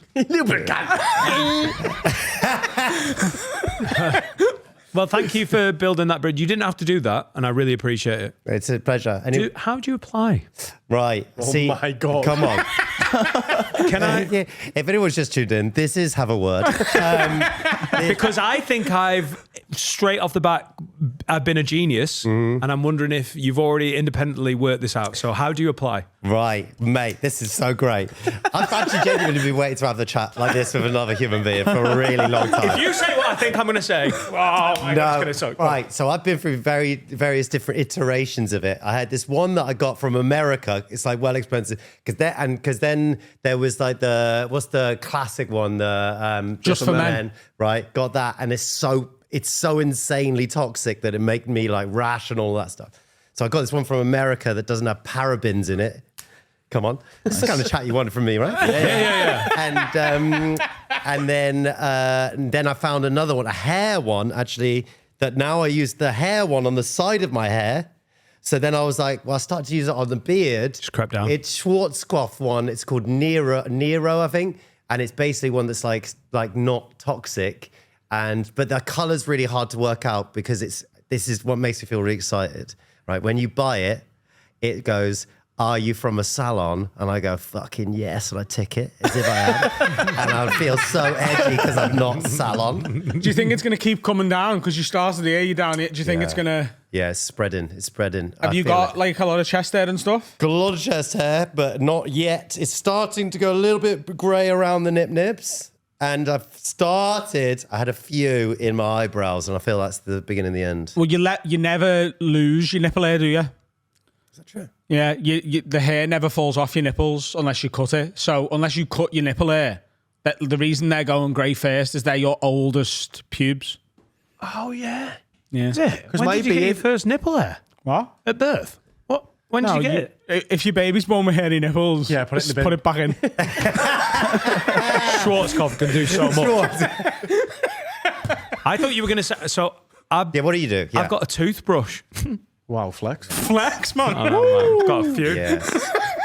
Crucially, good. I've got more than one because so you know Good. when you go away gigging so regularly, I buy so many toothbrushes because you're like, fuck, I I forgot need to it buy again. one today. Never get them the wrong way around, by the way, because you'll end up with a minty face and ash blonde teeth. Not what we want. But I use a toothbrush to actually put it on because it feels a bit stingy and I don't want the dye on my fingers, so I toothbrush my beard. Wait, you just meant to put it on with your fingers? Don't you get like a mitt like You get girls? little- do? No, you You get supposed to little do gloves. A little brush. Yeah, you get little gloves. And again, I hate, it's not very often I feel edgy. I feel edgy when I click that little box when I say I'm from a salon. I also feel edgy when I dye my beard. I don't fucking use gloves. Nice. Wow. The Edge Master is here. Watch out. We've got young guys watching this. You've got to be an example to them. Jesus. Don't the back of your hands look like Richard Keys? Pardon? Wouldn't the back of your hands look like Richard Keys' hands at that point? It doesn't even go on. It's fine. Oh, right. Okay. It's absolutely great. Feels weird that you would use gloves, I think. Have you got a hairy back, Joel? Don't have a hairy back. I have sort of a stray hair every now and again on the old shoulders, but I just fucking get that out. I've got a bit of an issue going on at the minute with my back and my back hair. So a few years ago, my back hair has always been a bit of an issue in that it's always been there and it's been a bit patchy, like it grows in certain bits and not the rest of it. To the point where a few years ago, I was going on a first or second date, and at the time, I was living in Carl's mum's house. I was there too. Wow, I was there too. And Carl shaved my back before the date for me. I love In it. the shower. What a friend. He wasn't in the shower. Hang on. We climbed into the bath and, Okay. and we were clothed. We had there a you go. top off. Okay. You're in the bath together because obviously you want to share water. It's an energy crisis. Yeah, and I shaved his back. Did a good Yeah, job as well. he did a lovely job. And then a few years later, not the same girl, she'd long gone. I was with another one, and Because she wouldn't shave your back. yeah, and she, like the girl I was with was like, "I love you the way you are, but for your birthday, got you this." She got me laser hair removal for me back. Oh, yeah. I think it was 16 sessions I got booked in for. It was like an hour a week for 16 weeks. But about 7 weeks into that happening, we broke up, and I couldn't there's a couple of things I didn't feel right because I broke up with her. I didn't feel right being like, hey, can I still have those vouchers for because you've already paid for it. Also, she regularly used the same laser woman for her pussy and stuff. And so I was like, she can probably use the vouchers she's paid for. It's not fair. Yeah. And I also didn't feel like I could go back to that. Use these on your pussy. Be- Use these on your pussy. I know you hate me, but I don't want you hating me with a big hairy butt. There you go. These are for you. So I just thought, you know what? Let it go. And now me back. Did the 7 weeks work? Did they do anything? I think so. Yeah, well, they did, yeah, because now it's back, but it's even more patchy than it's ever been. I love the idea of you guys going in together and you coming out with a Brazilian down your back. Just one straight line from the top of your neck. She just does from left to right. Yeah. It's a 16-week course. I've only done the left side. Fucking mad. The 16 weeks, do they do it in sections or do they hold that? Because I'm imagining it go down your back like the old internet buffering. Just slowly You can play chess removing. on Adam's back. Yeah. It's I imagine what it's like getting tattooed. I'm not a tattooed man. Don't know whether you've got tattoos, but people get like addicted to the pain, don't they? They quite like how it feels. That's what it was like on my back because it felt like someone was like elastic banding me, like on my back, and like it hurt, but like in a good way. And has it lasted? So is it still good? I mean, we can have a look if you want. Oh, man, yes, please. Go on, then. Taps have. Go on. You can keep your top on. Take it Well, off. I've also had Take it off. I've had back treatment. Okay, we're going to see. Oh, my God, this is... Oh, that's not okay. bad. Oh, you're we're near as bad as it fine. used to be. Yeah, you're fine. That looks great. Should we check mine as It well? used to look like Panji. Oh, check- Dan wants to take his top Come off. on, Go on, Dan. Dan. No, I don't want to because I've seen Joel Dommett with his top off about 10 years ago and it turned me on. It was a long time ago. That was before kids. Speaking of which, Joel. Yes. When I heard you were coming in, I was a little bit more excited than lads because I've got Joe. A little while ago, famously, the internet saw your penis and balls. Of course, yeah. Yeah. You've seen my balls. That's such a weird moment for me. Where literally I went through like a Rolodex of all of the balls that I've seen in my life and thinking, how? So, remember Baby Blue? Yes. Comedy Club. So I was a bartender there, and you were on. This is 12, 13 years ago, and we were a proper laddie bunch of bartenders. Yeah. And you were stood at the bar just having a drink. And you're like, "What are you doing?" And we're like, "Oh, we're just doing this." And you're like, "Oh, laddie, like, yeah, we've got a WhatsApp group." And you were like, "Right." And we were like, "Yeah, it's awful. You shouldn't see it." And you were like, "Well, it can't be that bad." I'm in the lads' WhatsApp group, and we were like, "No, this is next level." And you were, "All right, go on, let's have a look." So I opened my media on the thing, and you were just sweeping through. And you went, "Whose are they?" And I went, "They're mine." You went, "Okay."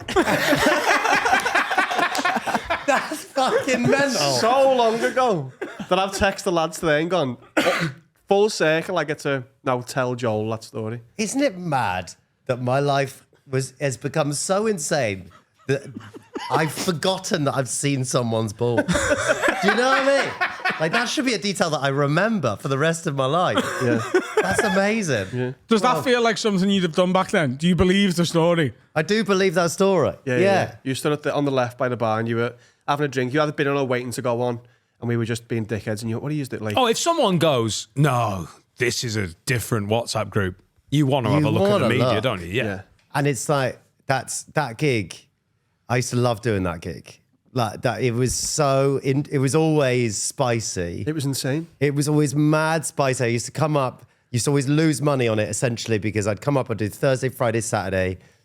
And then, the petrol to get up there. To try and make money, I'd stay in that hotel across the road, the F1 hotel that was Yeah, 25 the Formula quid. One. Yeah. That's where people go to like gangbangs and stuff, you know? It was like genuinely, so it's like a bad. That was prostitute hotel. infamously like the worst hotel in the city.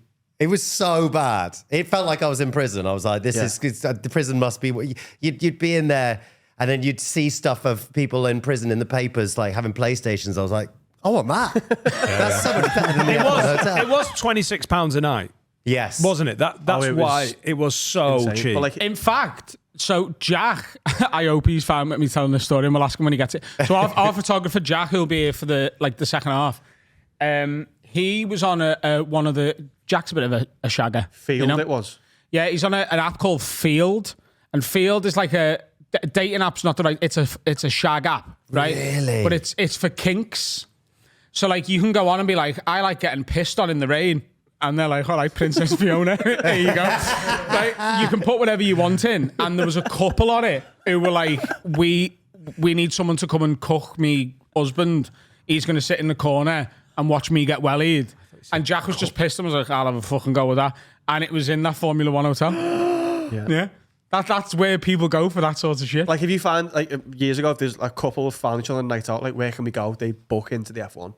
It's so funny to think of all of these kinks and weird stuff and like people pissing on each other and then just like comedians. The middle spot from Middle spot, Baby Blue, just fucking died on their ass. Just been shown balls by a bartender. Did you like that gig though? Did you like I used to love it, man. Because it was really infamously disliked. Well, it was like tough, and that's why I liked it. I think it was like it would always be interesting and kind of, and also like if you had a fun gig, if you could win them round, you would just have a lovely time, and then you would come away going like, I've sort of won that. Like it felt like a battle, and because it was 3 days, you kind of like you always felt like you went back down to London feeling like a better comic, and that was what it was for. Do you know what's really funny about hearing people talk about Baby Blue is I now fully accept what that gig was.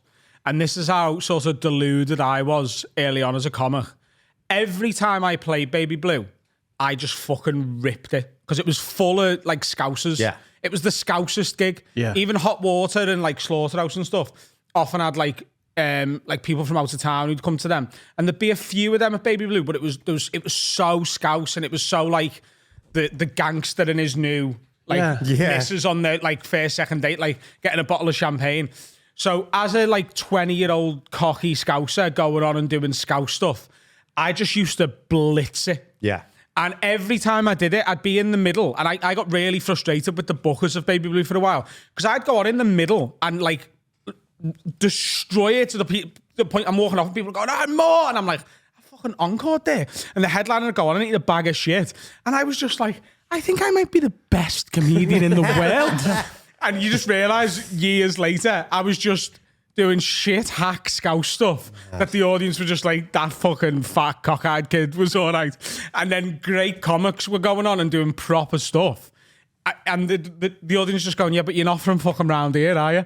Like, I got proper in my head about that gig for ages. Do you remember how much I used to be like frustrated with it? Yeah. Because they'd just be like, yeah, you can come back and do another middle in a year. And I'd be like, fucking Joe Dommett's on once a month. Yeah. He dies every time. And the worst place attempt at a dressing room in the history of comedy, next to the door that everyone walks in. So it added to the high risk nature of it. Because if you have a bad one, you have to sit there and do a meet and greet as people walk out going, shite. Yeah. Just to make it even more tense. I'll tell you a story that this made me. I did a gig that was so bad, and it was when I just had my kid, so I was really tired. So I had a little nap in my car before I drove home, and I was woken up by an audience member knocking on the window. When I woke up, she went, "Oh, thank God, we thought you'd had such a bad gig that you killed yourself." Oh my! It's a genuine true story. Isn't that so funny? The stuff that we go through, like, oh, so silly. It's also so funny that like it could have been so bad that you haven't even like drove into a wall or off a bridge. You've just reclined your front seat. Wow. Old school. Gone for the hose pipe. Oh, funny. Oh no, you don't know how shy you are. Oh, thank God. Okay, fine. Were you out the game for a while then, doing all the TV? Did you kind of take a step back from stand-up? Not really. I kind of never stopped. Really. I like just always. I've always loved it so much. It's always just been a part of what I do, and if it's so hard with like TV and other stuff like that because sometimes stuff goes well and sometimes stuff gets cancelled, and you never really know whether people actually like you or don't like you, and you're like, what am I doing here? It always makes you, by its nature, feel quite anxious, and then I'll go do a gig and I'm like, oh, this is what I love, and it just makes me feel like at peace, and not necessarily even a tour show, just doing new at like, like a tiny little pub in Kingston next to my house or something. It just makes me feel happy. Makes me feel like I'm good at something. That's what it is as well. And a lot of people don't like sort of admitting that because like it's seen as like hubris or arrogance or whatever else you want to call it. But you can't underrate how good it feels to know you're good at something. Yeah. And especially when it's not a tour show and especially when you go on in front of a room full of people who, I mean, at the stage you're at now with the amount of TV that you're doing and they're big primetime shows, the chances are a good chunk of the audience at least have an idea of you in some way. But they're still not necessarily Joel Dommett fans who will buy tickets to Joel Dommett's tour. And when you go on to those people and there is still just an undeniable feeling of, I'm fucking sick at this. And I've always been dead good at it. And it doesn't matter if like I get a hate tweet about this or like, and I feel like that all the time. Like you can get this. You can have people going, I think he's shite. It's like, yeah, but put me in a room with 100 people who don't know who I am. I think I'll come out feeling quite good about myself. Like it feels quite nice for me because people don't expect, like I literally will do, like, you know, it's that weird thing where you'll have a fun gig where you try new stuff or do whatever, and then someone will come up to me after and be like, you should do stand-up. I'm like, I just did it. I don't know what you think I just did, but I just literally did that. But it's great. Like, it's so, I love it now. It feels like a really complete industry stand-up now because I love that you guys are able to like navigate and fucking sell arenas and there's a side now for everyone. It feels like everyone's got given this amazing opportunity. And if you're fucking great and you're really great at it and you put in that graft, there's a place for you there. Yeah. And there's a place for me in this weird shiny floor element of the world which does that stuff. And there's a place for you guys. And it feels so exciting. And also the weird thing now is it's flipped now because like it's hard for me to sell a ticket because it's like it's sort of the opposite to you guys, right? I'm on telly all the time, and yet I don't sell tickets, really. Like I'll sell people across the country, but compared to you guys, I'm sure it's just completely different. Whereas it's like now people find your podcast and they find you and they feel like, fuck, I've found my people. Well, I think so great. With podcasting, they obviously, like I know for a fact a large part of our listeners feel like they know us and they feel fully invested in our careers and they want to see us do well. And like, it is obviously a lot harder to have that relationship with a TV presenter, like for what people will perceive as a TV presenter. But also the flip side of that is that you get to do stand-ups with people who maybe are just like, oh, we're going to see Joel, he presents those things, and then you get to blow them away by being great at stand-up. Yeah.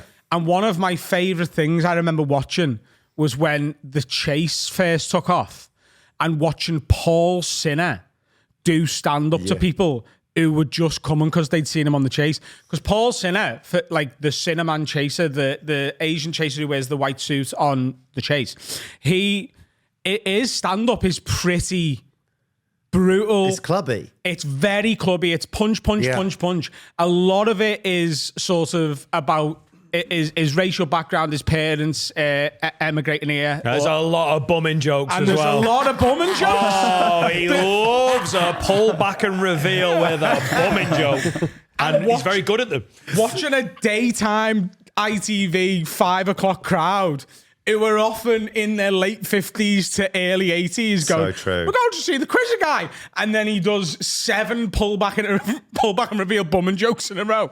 And on the first and second one, you can see them going, Jesus Christ, I'm not sure about this. And on the 7th one, they're like, we're a big bumming crowd now. Yeah. It's like, he's a perfect example because it's like, he is so good at comedy, man. When you watch him do it, and it's such a mad difference from who he is on telly. Yeah. It's so wild, but I love it. I love that thing of feeling like I'm often people's first gig. Like they'll go, I have a lot of people coming up to me going like, this is my first stand-up show. And so I feel like a weird, I'm not saying I'm great or anything, but I just feel like I feel a duty to like make it a good show that's like, got like all those elements that you would want in sort of a full, because you could sort of phone it in and just do a few stories about telly and then just end it and go good night. But I just really love sort of feeling like I've got a duty to teach them how fun stand-up can be, you know? Yeah, and also the fact that you love it and you literally came through the clubs. Like, you're always going to feel like that. Absolutely. Yeah, it's mad, isn't it? It's like, that variety of gigs we all did when we were younger, it's just like, it's still a part of me now. I feel like, when I'm doing, I'll do like weird, even now, weird fucking gigs, but in different elements. And now you'll do weird corporate gigs. And so they're sticky, but in an entirely different way. In that same way that Baby Blue was sticky, that was sticky for that reason. You're still using your weird comedy sat-nav to try and get through what do they want, what are we doing? But I'm now using that in front of like a room of 1,000 fucking bankers. I love You get a hotel paid for that one, though, They definitely get a hotel. There's no F1 hotel. Mate, I think those gigs made me laugh so much. I just think they're so funny. I think a lot of comics will be like, I don't like it, but I just think that's like, if you can really laugh at that sort of death, they're so fun. Yeah. Because like, I did I do this as a bit, but I do like the National Television Awards on telly, which is great actually, because actually it means people watch that on telly and go like, let's get him for the bloody... Yeah. Last week I did like the Pipeline Guild Industries 57th annual dinner. Do you know what I mean? Like, I'll stand and talk I think Richard Pryor used to do that, He was a guildsman. It's so ridiculous. Famously. And you just talk for like 20 minutes about being like, I can't, there's a room full of people who just fucking love pipes. That is the thing that blows my mind, and I really struggle with corporates more than anything, So it's watching, and I think everyone's guilty of this to a degree, including and especially people who are performers and comics in particular. But watching people accept the awards they get at corporates, and they talk about their industry like the world economy would collapse if Brian wasn't security guard of if Brian ever took a nap, like the world would come to a halt. Like, I find it so, like, I have to look away sometimes because I've got I really struggle to control my expressions. So when I'm watching, like, there's one picture, I'll try, if I can find this picture, I'll put it, you can put it in here. There's a picture from, it was only last year, and that's why it's still into my head. There's a picture of me, and obviously you present the award, and then I normally, like, if the lectern that they're sort of talking at, yeah. Yeah. Right? Yeah. So I'll go sort of backstage left and just watch them accept their award. And I was watching this fella, and I'll give away what industry is if I tell you what exactly it was, but he went on for ages as well. He went on for about 20 minutes, literally, talking about the most inane, not important thing. Like, maybe it is that important, but I just couldn't fathom that where I was. And in the photograph that I'm tagged in, I'm literally just going... like that, you can read on my face that I'm just going, just fucking shut up, kid. Just get the funniest thing is when you have to read that stuff, when sometimes they put it in the auto cue and then it's as if you are going like, this nominee has won the award this year because of da-da-da-da-da-da-da, and you're just reeling off this, and I'm like, these are words I don't even fucking understand. It's so bizarre. I had one recently where I said to them at the start of the interval, this might be boring, but I said to them before, I said, if there's any complicated names in the auto cue, like just phoneticize it, just so it's easier to read. I don't really tend to read much of the script before. I just love auto cue so much that it's just like, it's fun. And then I went up to do the awards, and it was one of those ones where once you're up for the whole time. And once I got up and started reading the script, they had phoneticized everything. And genuinely, when I say everything, I mean fucking everything. It was like bankers, it was all that sort of thing. They had phoneticized, I'm genuinely not joking, they'd phoneticized HSBC.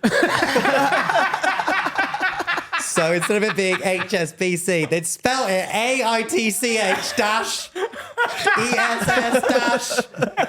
So you did a whole awards evening reading like a 5-year-old. Yeah, I was like, it was so much harder. And then by the time I'd get to the end of the word, I'd be like, Oh, HSBC. It was so bonkers, man. It was like, and I was there. I couldn't change it, so I was there for the whole night. It's so ridiculous. I just think they're so funny, man. I think it's so funny. I want to fire over to Finn for the question. Yeah. From what we mentioned earlier. So Oh, Finn, yeah. Finn's a huge fan of The Masked Singer. Love it. Like Thanks, Finn. No worries. A huge fan of it. I knew you were the only fan because when I did the take it off joke I with the joined in. T-shirt, you were the only person who laughed. And that's I got don't it. worry, I noticed you. I wanted to know because there's a few things I love about it. One, I love the guesses that come up. Like, there can be a person on, they're like, well, it's either Jay-Z or Les Dennis. We don't know which one it is. Okay, so can I just admit something? Yeah. I don't watch any telly. That's so, quite so I haven't watched a full episode. I've seen a lot of the clips, never watched the full episode of it. But I know that this is a thing. Yeah. That like people guess Jay-Z or Les Dennis. How do these guesses get brought up? Like what happens for clues. people The to people deduce? sing, the person in the mask sings, and then the panel discuss who they think it is, There's and they like a all clue, come up isn't with there? a There's like a guess. video, isn't there? There's a VT before. Yeah, which kind of Yeah, gives the clues. Like thing. you're walking through a garden, might be, Yeah. I don't know, Alan Titchmarsh or something. The best one, but there's no one ever beating Michael Owen for me. Michael Owen. Unbelievable. Me too, my absolute favourite. But I knew it from word one of the VT. Yeah. No, he can't disguise that boring voice. And also, you know why this is my favourite? As well, also, because I was a Liverpool fan back in the 90s, so I never, I'm not really into football now, but back in the 90s, Liverpool was my thing. Like, I loved it. Like, so I had, Michael Owen on my wall and Jamie Redknapp and all these people, right? And so did Paul Slinger. But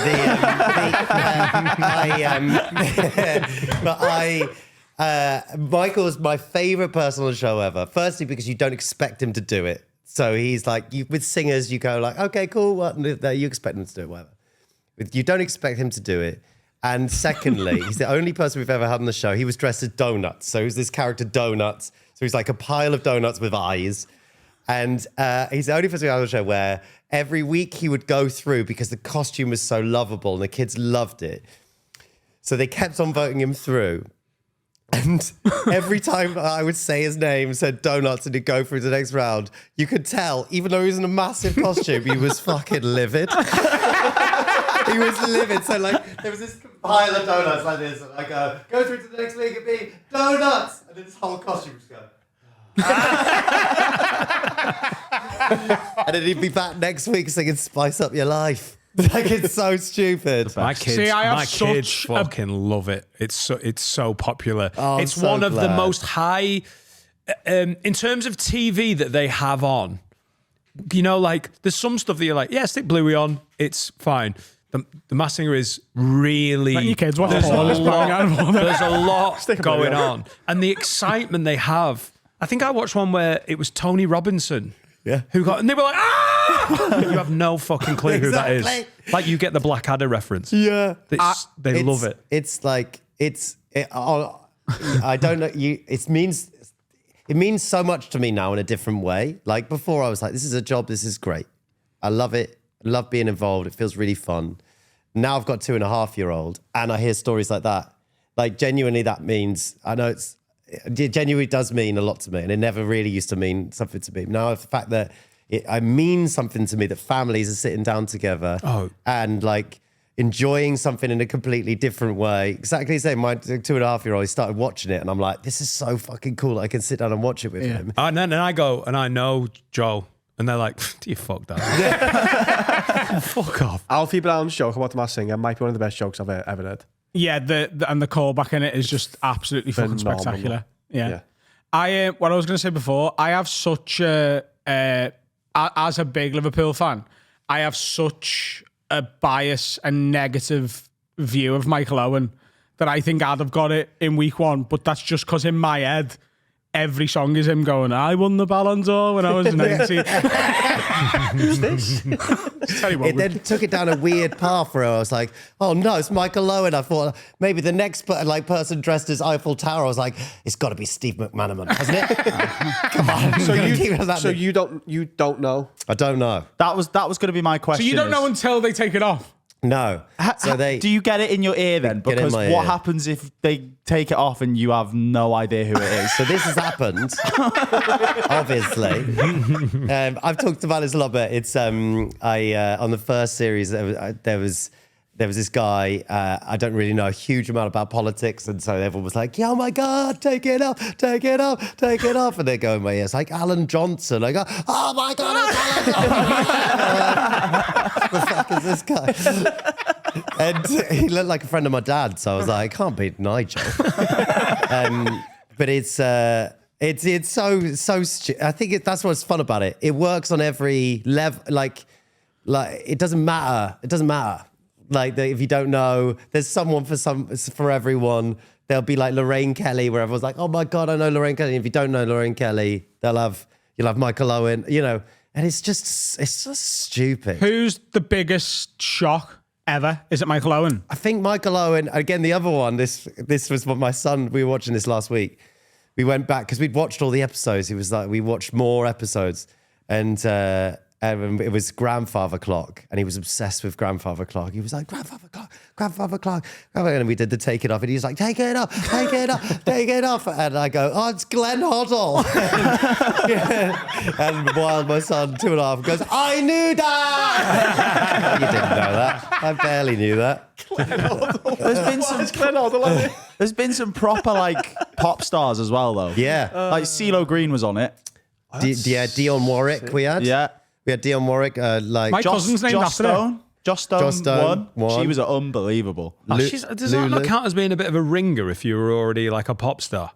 Yeah, a little bit. I tell you who was really good was Manford. Manford disguised his voice Right. like every week. He was doing a different like genre. Yeah. You had no idea. He's a great singer. Yeah. And he like probably got into it. And it's like... And those are the people who do really well, the ones who really get into it and like really go for it in their costumes. And like, it's all just, it's so ridiculous. I think it was a good sort of antidote almost to like the X Factor thing that had been going for so long. And it was like a singing show that was so serious, and it would have the serious montage music. And it was so, you know, and then this is just like, It's the antithesis of that, isn't it? It's ridiculous. I'm trying to do me nan proud. I'm like- donuts, mate. It'd be amazing if they did a sad Glenn Hoddle backstory to like set the tone, like, oh, you know, I'm not playing football anymore in the England job.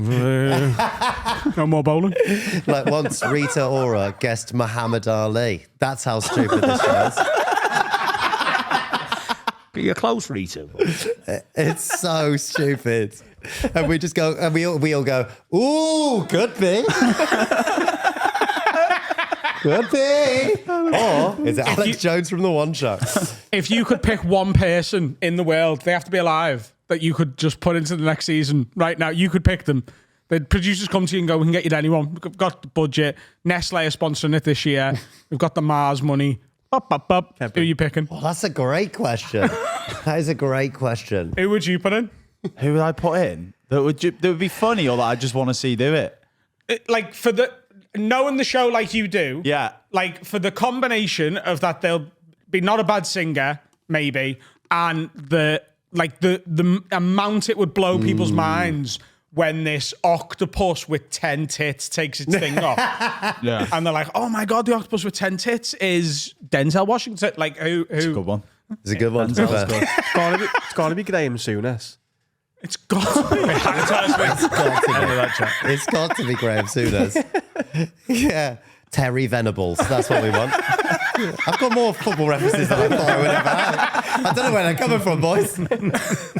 Yeah, it's like... I think Jackie Chan's hard to beat. Oh my God, yeah. That'd be pretty good. I would love that. I would love it. It's like, it's fun having these older... We had this mad, a couple of years ago, we had Richie Sambora, who's the guitarist of Bon Jovi, right? Ridiculous, right? Ridiculous. And he apparently couldn't, he would never get the song right because he just couldn't remember it, right? And apparently what they do is they rehearse the song, and then they also do the song on the telly, and then they do a mixture of the words from the rehearsal and the thing. I think that's okay to say. And so they would get him to read it sort of in rehearsal, so to get it right. And it just, he would just come on and be like, it was so, and it was like maybe a week later after we finished recording, we were at the Brit Awards and we were on the red carpet. And because he was in London, he was at the Brit Awards. and no one knew that it was him or he was out. And there was this weird moment on the Brit Awards red carpet where I saw Richie Sambora and he was like, "Hey man, how's it going, Joel? Good to see you, buddy." And we were like, yeah, we were like talking for ages. You can see everyone around us going, "How the fuck is Joel Dommett and Richie Sambora?" The weirdest combo. It's so stupid, man. But I feel like I feel really privileged to have got it's such a weird thing where, you start off in Baby Blue and do all that weird stuff. And then I got that show, which I just sort of was like, yeah, cool, do it. I didn't really, I watched the American version. I was like, this is mental. I sort of felt like it wasn't going to go anywhere. You expected to sort of, you go for it, maybe you'll learn something. And then we're on season 8 now, and it's like, it's just like, it's so silly, man. I just genuinely love it. And I feel like the team is really great. And we all enjoy working on it because you've got the producers who love keeping the secrets, and then you've got the costume department are fucking insane. They get their wildest dreams to come true and be on a stage, and it's just it's all mad. I love it. I loved Impractical Jokers. I've never watched the US one. I've only ever watched your one. So I said to my wife yesterday, Joel Dommett's one. She went, from Impractical Jokers. It's mad, and I went, I think he's done a bit more since. But yeah, and I love that. Did it only do once? It did 2 in the end. Was it you, Paul McCaffrey, Roisin, and Marek? Yeah, it was so mad. Again, I didn't really realise how big it was until now, really. I look back and I'm like, that was like a moment. It felt on BBC Three, and then BBC Three went sort of folded, and that was why it sort of stopped, really. But like then, even Ant and Dec have, I've obviously worked with them since, and they used to love that show. They were like, "We love your Impractical Jokers show. It's really, really fun. It's really great." And then they sort of took that element of it and put it into their Saturday Night Takeaway and made it brilliant. But it's actually good. I've got this new show on ITV that's just come out last week on Saturday.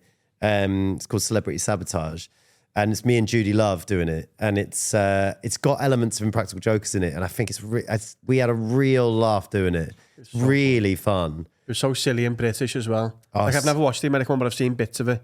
But yeah, I know the British one was very British and silly. It was also, so at the time I lived in Chester with Danny McLaughlin, and Paul McCaffrey would come and stay with us quite a lot if he was doing club gigs up here. And that was my first experience of being with someone who wasn't like famous, like, Peter Kay and Mickey Flanagan and Lee Evans and like that level. Just someone who was still playing clubs. But we would walk through Chester to get a pint, and he'd get stopped for pictures 10 times. Yeah. Because it was, and that was the people watching it as well, because it was on BBC Three. And then recently, so I don't know how much you know about what we do with our Patreon and stuff, but we do a monthly Patreon special where we've been to Amsterdam, we've been to Nashville, we've like vlogged them and made them episodes. We've also done drunk episodes in here and Dungeons and Dragons, and it can be anything. It's just an extra You'll bonus. have heard of the farming special. We've climbed Kilimanjaro and rode around India. That shit as well. And recently, do you remember the show that was on BBC One called Hustle? Yeah. So we did a parody of that where me and Carl were one team and the other 3 lads, Harry, Finn and Dan, were another team. We were put in Chester, and it was who can make the most money in 6 hours. And the forfeit for that was Impractical Jokersy. So great. Dan, Finn refused to do it and had to get a tattoo on his ass. But Dan and Harry had to stand in the street with a clipboard asking the public questions, but me and Carl were in their ear. Amazing. And it's been one of the most popular things our listeners have ever seen us do. And there's about 1,000 comments going, they just need to take over and do Impractical Jokers again. They just need to do their own version of that. I really think there's a place for it again. And, I just feel like there is that, we're all talking about it at the moment. Comedy's shifting, and then it's all sort of coming back round again, and it always feels like Saturday Night Live did really well, which is so fucking cool. And you got Laugh Out Loud on telly, and it feels like it feels interesting and fizzy again, It feels like it did 15 years ago. Where I feel like, like there was a really great place for like you guys going out into the street and doing that, and then like the people would fucking love it. They would love it. We used to go. This is the mad thing with Impractical Jokers. It had to be filmed. There's like rules and regulations of where they have to, like regions that they have to film stuff. So they can't film everything in London. So we had to film it in Scotland mostly, and because of the regionality rules and stuff. And so, me, Paul, Roisin and Marek, you consider very English people, apart from obviously Roisin's Irish, but very English people in Scotland pranking people. It did not go well. It did not go well. And it's BBC Three. There's no security. There's no budget for that shit. So it's like, there was so many really dicey moments. Just being in I remember going to the cinema, just in Glasgow. We're in Glasgow, right? I've been in the cinema and in a day. So you get these people go to the cinema in the day who just want to be alone. And then you've got me in the foyer, and I had Roisin in my ear, just be knock the popcorn out of his hand. I was knock the popcorn out of this guy's hand. And he's just what the fuck are you doing, man? And he just goes to me, and I'm I don't know what to do. We're making content. Yeah. We're BBC. I remember watching and thinking, oh, you're all comfortable, but I felt like you were fuck, this is hard. Mate. I remember watching it going, he thinks this is... Do you have a low tolerance of cringe? Because these two, it's unbelievable. They don't even blink. I'm pretty bad for it. Harry's at a normal level. Finn shuts down. He goes into this cringe-based coma where he's I just can't do it. I can tell you that I absolutely loved the UK Impractical Jokers, and Joel was Finn. Yeah. So the one that stands out to me, and I don't know whether you've ever gone back and watched it yourself, no. But the one that stands out to me, and the one I remember you being the biggest shithouse in the world, and Paul McCaffrey nailing it, was a Chinese buffet. Oh, I remember that was so that. So, and it had to be they had the tongs, but you had to go and take the food off other people's plates. So good. And Paul McCaffrey's just he went dead silent. Said nothing, was just going over, taking it off people, and they'd be going, mate, what are you doing? And he'd just stare at them silently and then walk off and get off someone else. And Joel goes up to someone and goes, and they go, what are you doing? That's my plate. And he goes, yeah, no, I'm sorry. I'm so sorry. And that was the end of his go. One person went, what are you doing? And he went, oh, yeah, no, sorry, that's yours, isn't it? I'm sorry. It's probably because I just come from the fucking cinema where I've been almost hit in the face by a Glaswegian Chinese buffet is a dangerous place. Yeah. But I understand that they're you could go, well, they don't know you and they're never going to see you again. It doesn't matter in the moment. My heart would go every time. It was petrifying. I feed on that feeling. Yeah. It makes me feel I don't know what's with them. I love the cringe. I don't know what it is. See, I don't love the cringe. I just genuinely, and this is the gooeyest romantic thing I'll ever say about a friendship, I don't care about the cringe as much as I care about making him laugh. Yeah. So if I can do something that I know will make him laugh, it doesn't matter what this person I'll never see again thinks. Although it does in the moment. The idea of him losing his mind laughing because I've done this thing and being able to look back on it, it just trumps it. So I'll just do anything, and it just doesn't matter. It doesn't matter. As long as you're not hurting people. Well, exactly. And being offensive, whatever. Exactly. Can I just say, when we do this, you've got to be in his ear and he's got to be in your ear. Because if you two are released, we're going to be like, oh, do something. You'll be like, yeah, that's the piece of piss. That's too simple. Take a bit of food off his plate. No worries. You need your level of evil in his ear to make it high stakes. A girl approached me in the street the other day who works for one of these Instagram companies where it's they go around and they ask someone to do something, they win a prize. A girl approached me and Stephen and went, do you want to win a free iPad? And I was like, yeah. She went, you got 3 challenges. I was like, okay. She went, you've got to get 5 high fives off people. What did you say to her, Carl? Cool line that needs to live forever on the internet. I do this for a living. Yeah. You didn't. I think that was off camera. So I went round. I think I got 8. I was like, whatever. And then she went, okay. Next one, you got to bark at someone. So I was like, okay. So someone barked in some lad's face. And I was like, next. And she went, now you've got to dance with someone. I was like, sound. So I just grabbed this lad, ballroom dance, and she gave me an iPad. I was like, oh my God. Also, what's really funny is that she's just giving away an iPad, and that's absolutely not what she wanted. Do you know what I mean? She wanted the awkwardness of someone going I can't do it. If you were the first person to film with her and you're like, we only had one iPad. That's the end of the reel. I've just gone, just give me the iPad. Oh, that's so funny. Let's have a break. Let's have a break. What are we like today? bloody Don't touch me. Touch me. Silly boy. Oh, I tell you what, if you're enjoying today's episode, which you should be, you should like and subscribe on any format that you're on. And comment. Oh, yeah. Comment. Oh, God, Carl and Dan really do have chemistry. Yes. Like, sub, comment, give us a 5-star rating, do everything. Because if you like us, you want us to do well, and you've got to feed the algorithm. Feed it likes. We want to be podcasters and comedians and knobheads, but we have to play the game a little bit. So do like and subscribe, give a little comment, all of that. Because I don't do this. When I watch a YouTube video and you go, like and subscribe, I never do it, but I should. I'm a bad person. You should do it. Please do it. Good person. Just comment something nice, like, as in Finn got a lovely head. Algorithm. Well, that's the thing now, innit? Finn's got a lovely head. Comment that on every episode if you want. It feeds the algorithm. This is just meant to be a short one, isn't it? Okay, so we're going to do some advice. This is an unusual one from Melissa Gardner Carway. Long-time listener, first-time messaging. I want you guys to pick my career. I've been a dog groomer for 13 years, and it's time to move on. I have absolutely no idea. Shag too many dogs? I have absolutely no idea what I want to be when I grow up. I'm 32, so throw any suggestions at me. What's the transferable skills there? Hairdresser, right? Hairdresser's a good one. Which will be a relief because a client shouldn't bite you at any point. Nail technician. Yeah. They clip nails too. Yeah. Dealing with bitches? Whoa. Yes. Yes. Wow. So you could work in telly. You could be a specialist salon for women with shit hair who are violent. And that's the name of the shop. Prison hairdresser. What? Prison hairdresser.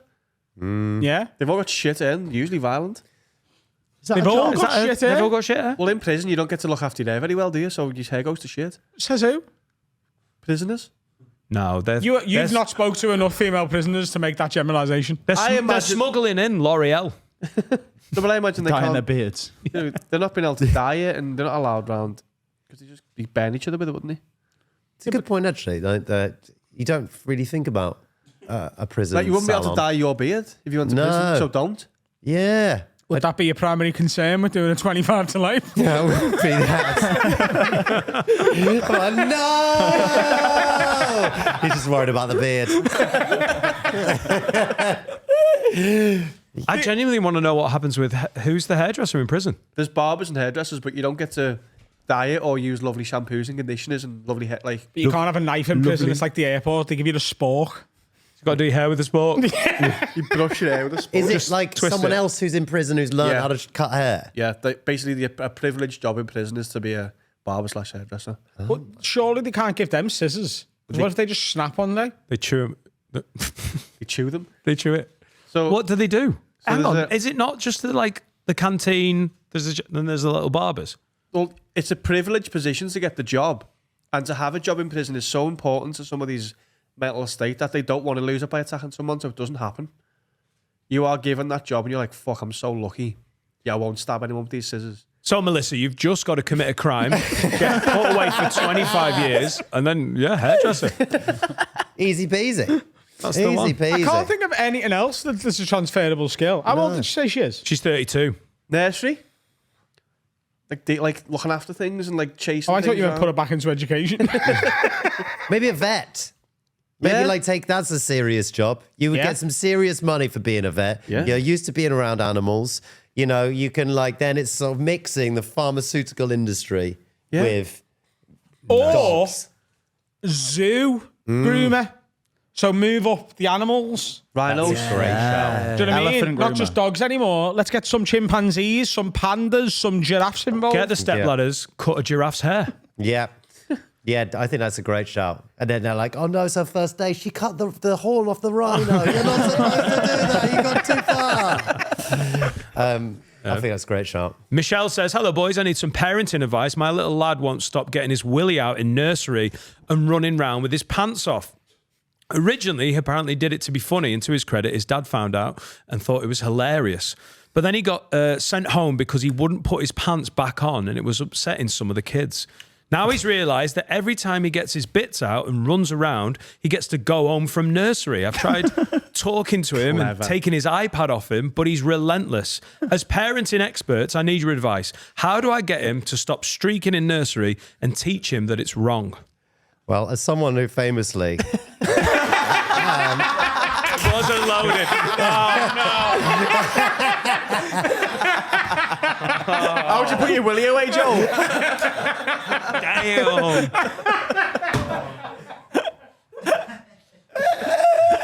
Oh, bit of fun. That was excellent.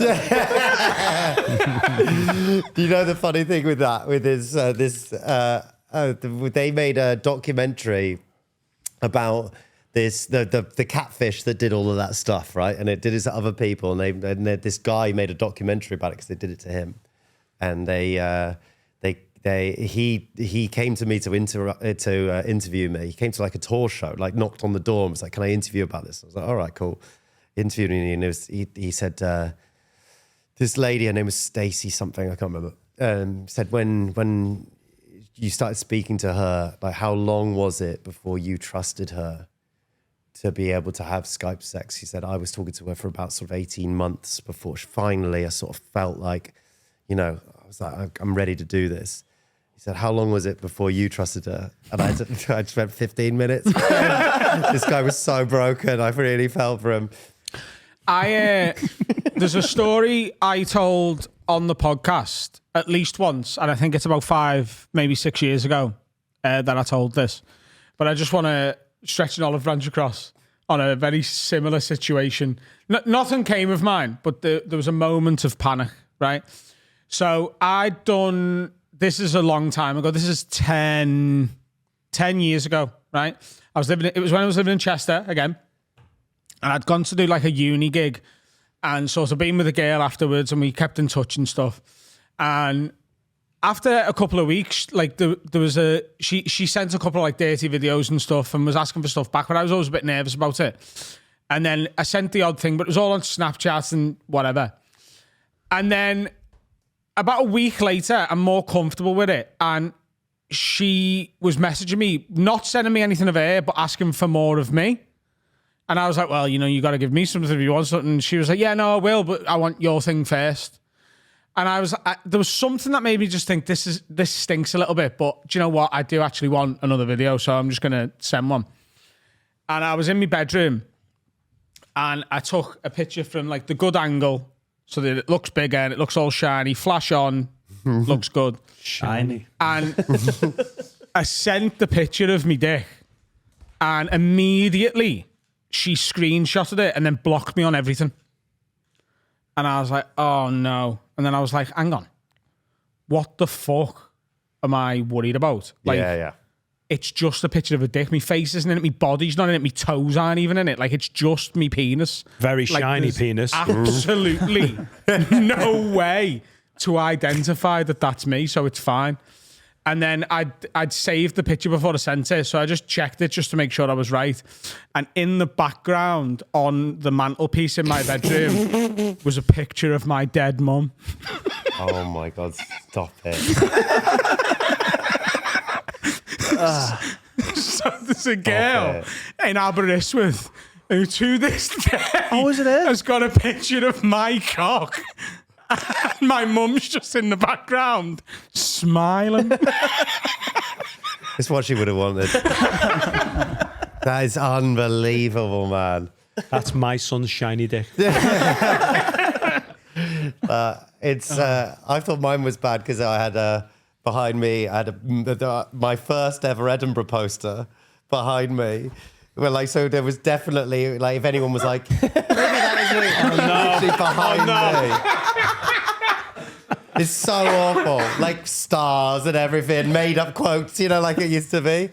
It's so bad. It might as well have been one of those early noughties DVDs where everyone had their name behind them. Yeah, it's like, yo!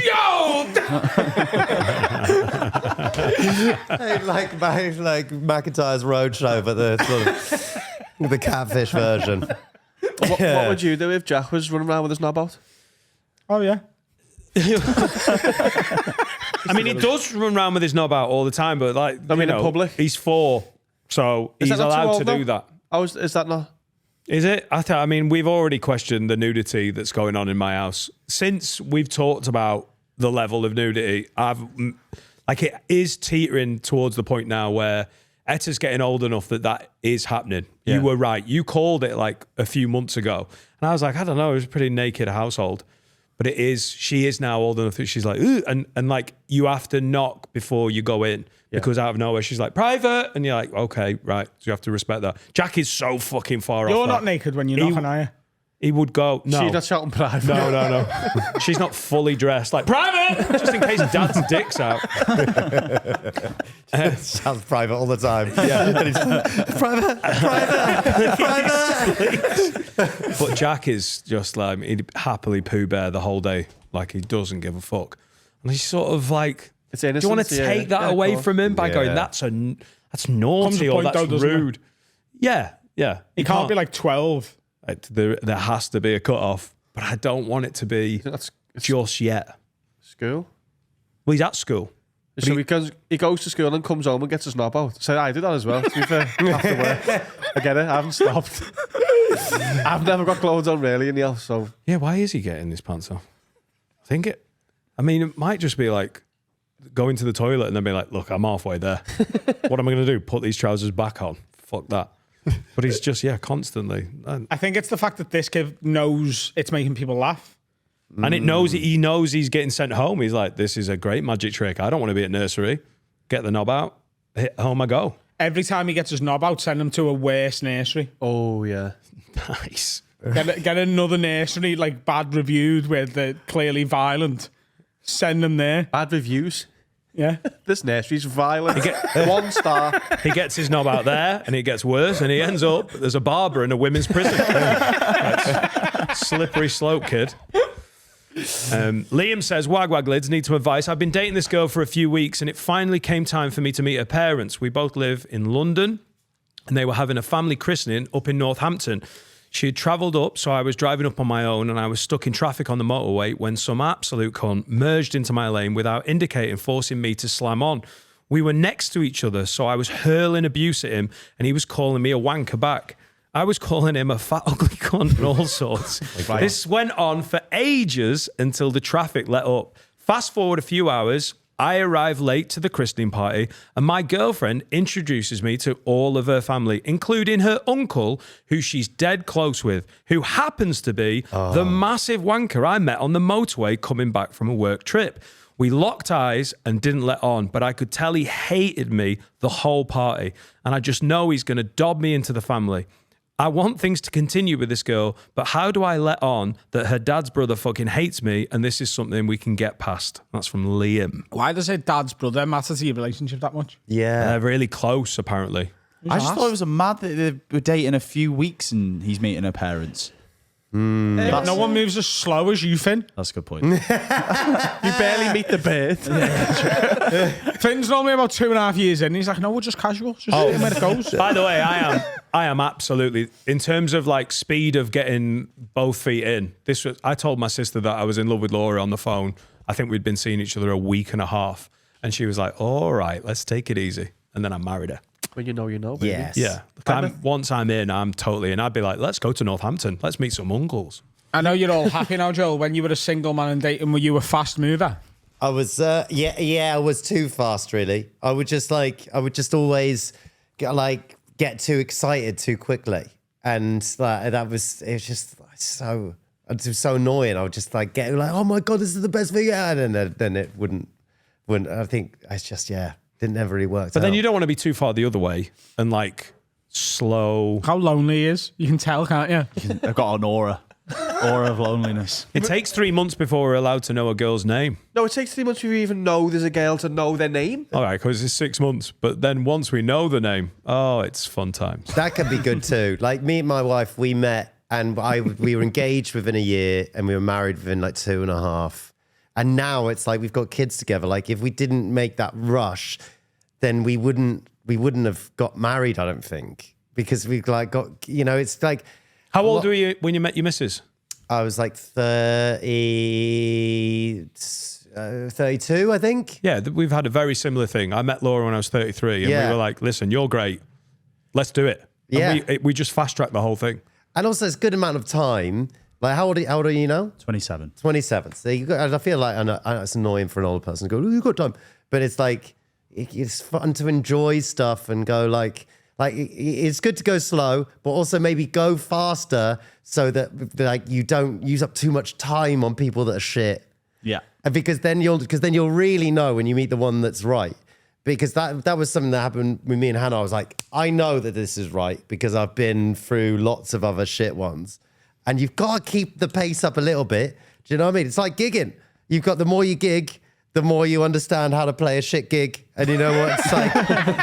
I don't know whether this is the right metaphor or not. I need to find my baby blue. Yes. All right, okay. Yeah, exactly. Baby blue. I've never met a girl, he stated, and we've been friends for 5 years. Really? You're just very secretive about it. Very secret. If you came out to the jazz night a couple of times, you might have met one by now. That sounds like a euphemism, but it's not. It's just We went to jazz. It's the same one. I went to jazz night, and Finn brought the ladies to jazz night. Yeah. Yeah, no more that's talk about all that, please. Thank you very much. She likes jazz. We know she likes jazz. You've known him for 5 years, and I've got a feeling that I know him exactly the amount that you guys know him. Literally. And I met him like 45 minutes ago. I ended up on. Was that totally by accident? You gate crashed a date once. Oh, that was lovely. That was great fun. That was so good. Just got Did us we pissed. just turned up? Dude, Yeah. We hadn't arranged to meet. No, you we were just met in there. Pogues, yeah. Oh, shit. That was a great hang with someone Finn didn't want me to meet. So were you on a date, and then you just happened to be there? Yes. Yeah. Then And my then work we dad were turns all up. on a date. That's so Who exciting. were you out with that time? Who was Callum Oakley? It was my old friend Callum Oakley, who I apparently go for a drink with. I can't remember the context. It says a lot about my friendship with Callum that I've forgotten he was there, but I remember everything about the young lady you were there with because, I could see you squirming. And I was like, it is a pleasure. It's great fun. Was Finn very different on this date? Was he a different person to the person that you know here? Like, I like the idea of people. Hates this one. They have a I'm top hat. sweating. Yeah, he had to talk about, see? This is the guy we're with, see? Finn, are you doing a voice? What do you know what you mean? Don't you need to be somewhere with Callum? I'm a big shot. I'm a big shot, don't you know? I'm masses in Liverpool content. I can get you on a Patreon special, baby. I think he does act a lot cooler when he's solo with the ladies. I think. Yeah. I'm a musician, man. Yeah, I he's just just a bit do the like, music. yeah, man, just host this podcast, man, it's do just me about the- tunes and that, just man. all about the Let's vibes, have a word man. with Finn. I host this. Just me and the guys, man. We're all equal, really. With Liam's situation, if this is his, like, say he's in the same situation that you were in, and this is who he fast tracks and marries, and he's dead happy, I think the right person for you, you're allowed to hate one family member. I think the You best can be thing like, to listen, do, I yeah. love you to bits, but your uncle's a bell end. The best thing to do, yeah, because you'd probably win round at dad and the other uncles would go, oh, you're the knobhead on the motorway. Yes.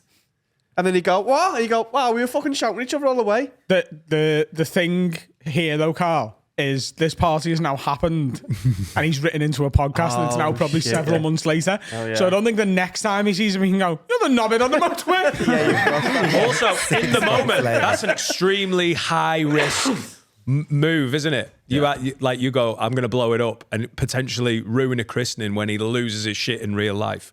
I think the reality is, because I occasionally get a little bit of road rage, right? And the truth about that is, normally what I'm angry with people for, I have probably done.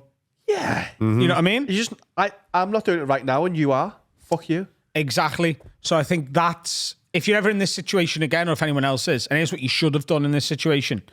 You go, we had murder on the motorway before, didn't we? Yeah. You know, it's like in a car. I've done that. You've done what I was doing. Do you want a pint? Bam. And if he's like, no, you were a knobhead, you go, shut up, you fucking stupid bald cunt. And you go and get a pint and never talk to him again. You extend the olive branch, and if he rejects it, it's warfare forever. He looks like a dickhead then. Yeah. If you're trying to be cool about it, he's like, no, I'll be like, lad, get off, fucking shut up. Yeah. Yeah, I think that's a good shot. I'm knobbing your niece. How about that? Had a christening. Yes. I really wish we did the out of context little clips as well, because that'd have been really good down the camera. Knobbing your niece. Ladies and gents, that is a podcast. Yeah. Mr. Dommett, Thank you for I know having you're me. in Liverpool tonight, so we can't really give that show a plug. We can, you were still on tour I'm still on tour. When does the tour extend itself to? I'm ending at the Palladium on the 24th of April. I don't know when this comes out. This will be out this weekend. Oh, nice. Yeah, so I've still got a few tour dates left. Palladium on the 24th. There's still tickets for that. And I just, honestly, guys, such a pleasure to be here. It's such a pleasure to see you guys doing well. I we've all gigged together in like various shitholes across the country. And You've seen my balls? And I've seen your balls. And you know just as much about Finn's dating history as we do now. Yes, that's exactly it. And genuinely, it's a pleasure to see you doing great work. By the way, Carl's been my best mate since we were 16, and I've never seen his balls. There we go. There we go. Instead of a song from Finn, we're going to have Carl's balls. just for the audio listeners. We've got a guy that we've played a few times, Michael Gallagher. He's just supported Miles Kane, and this is his new tune, Home. Enjoy it. All right. Thanks, Joel. Sweet. Thanks, everyone. Bye, Felicia.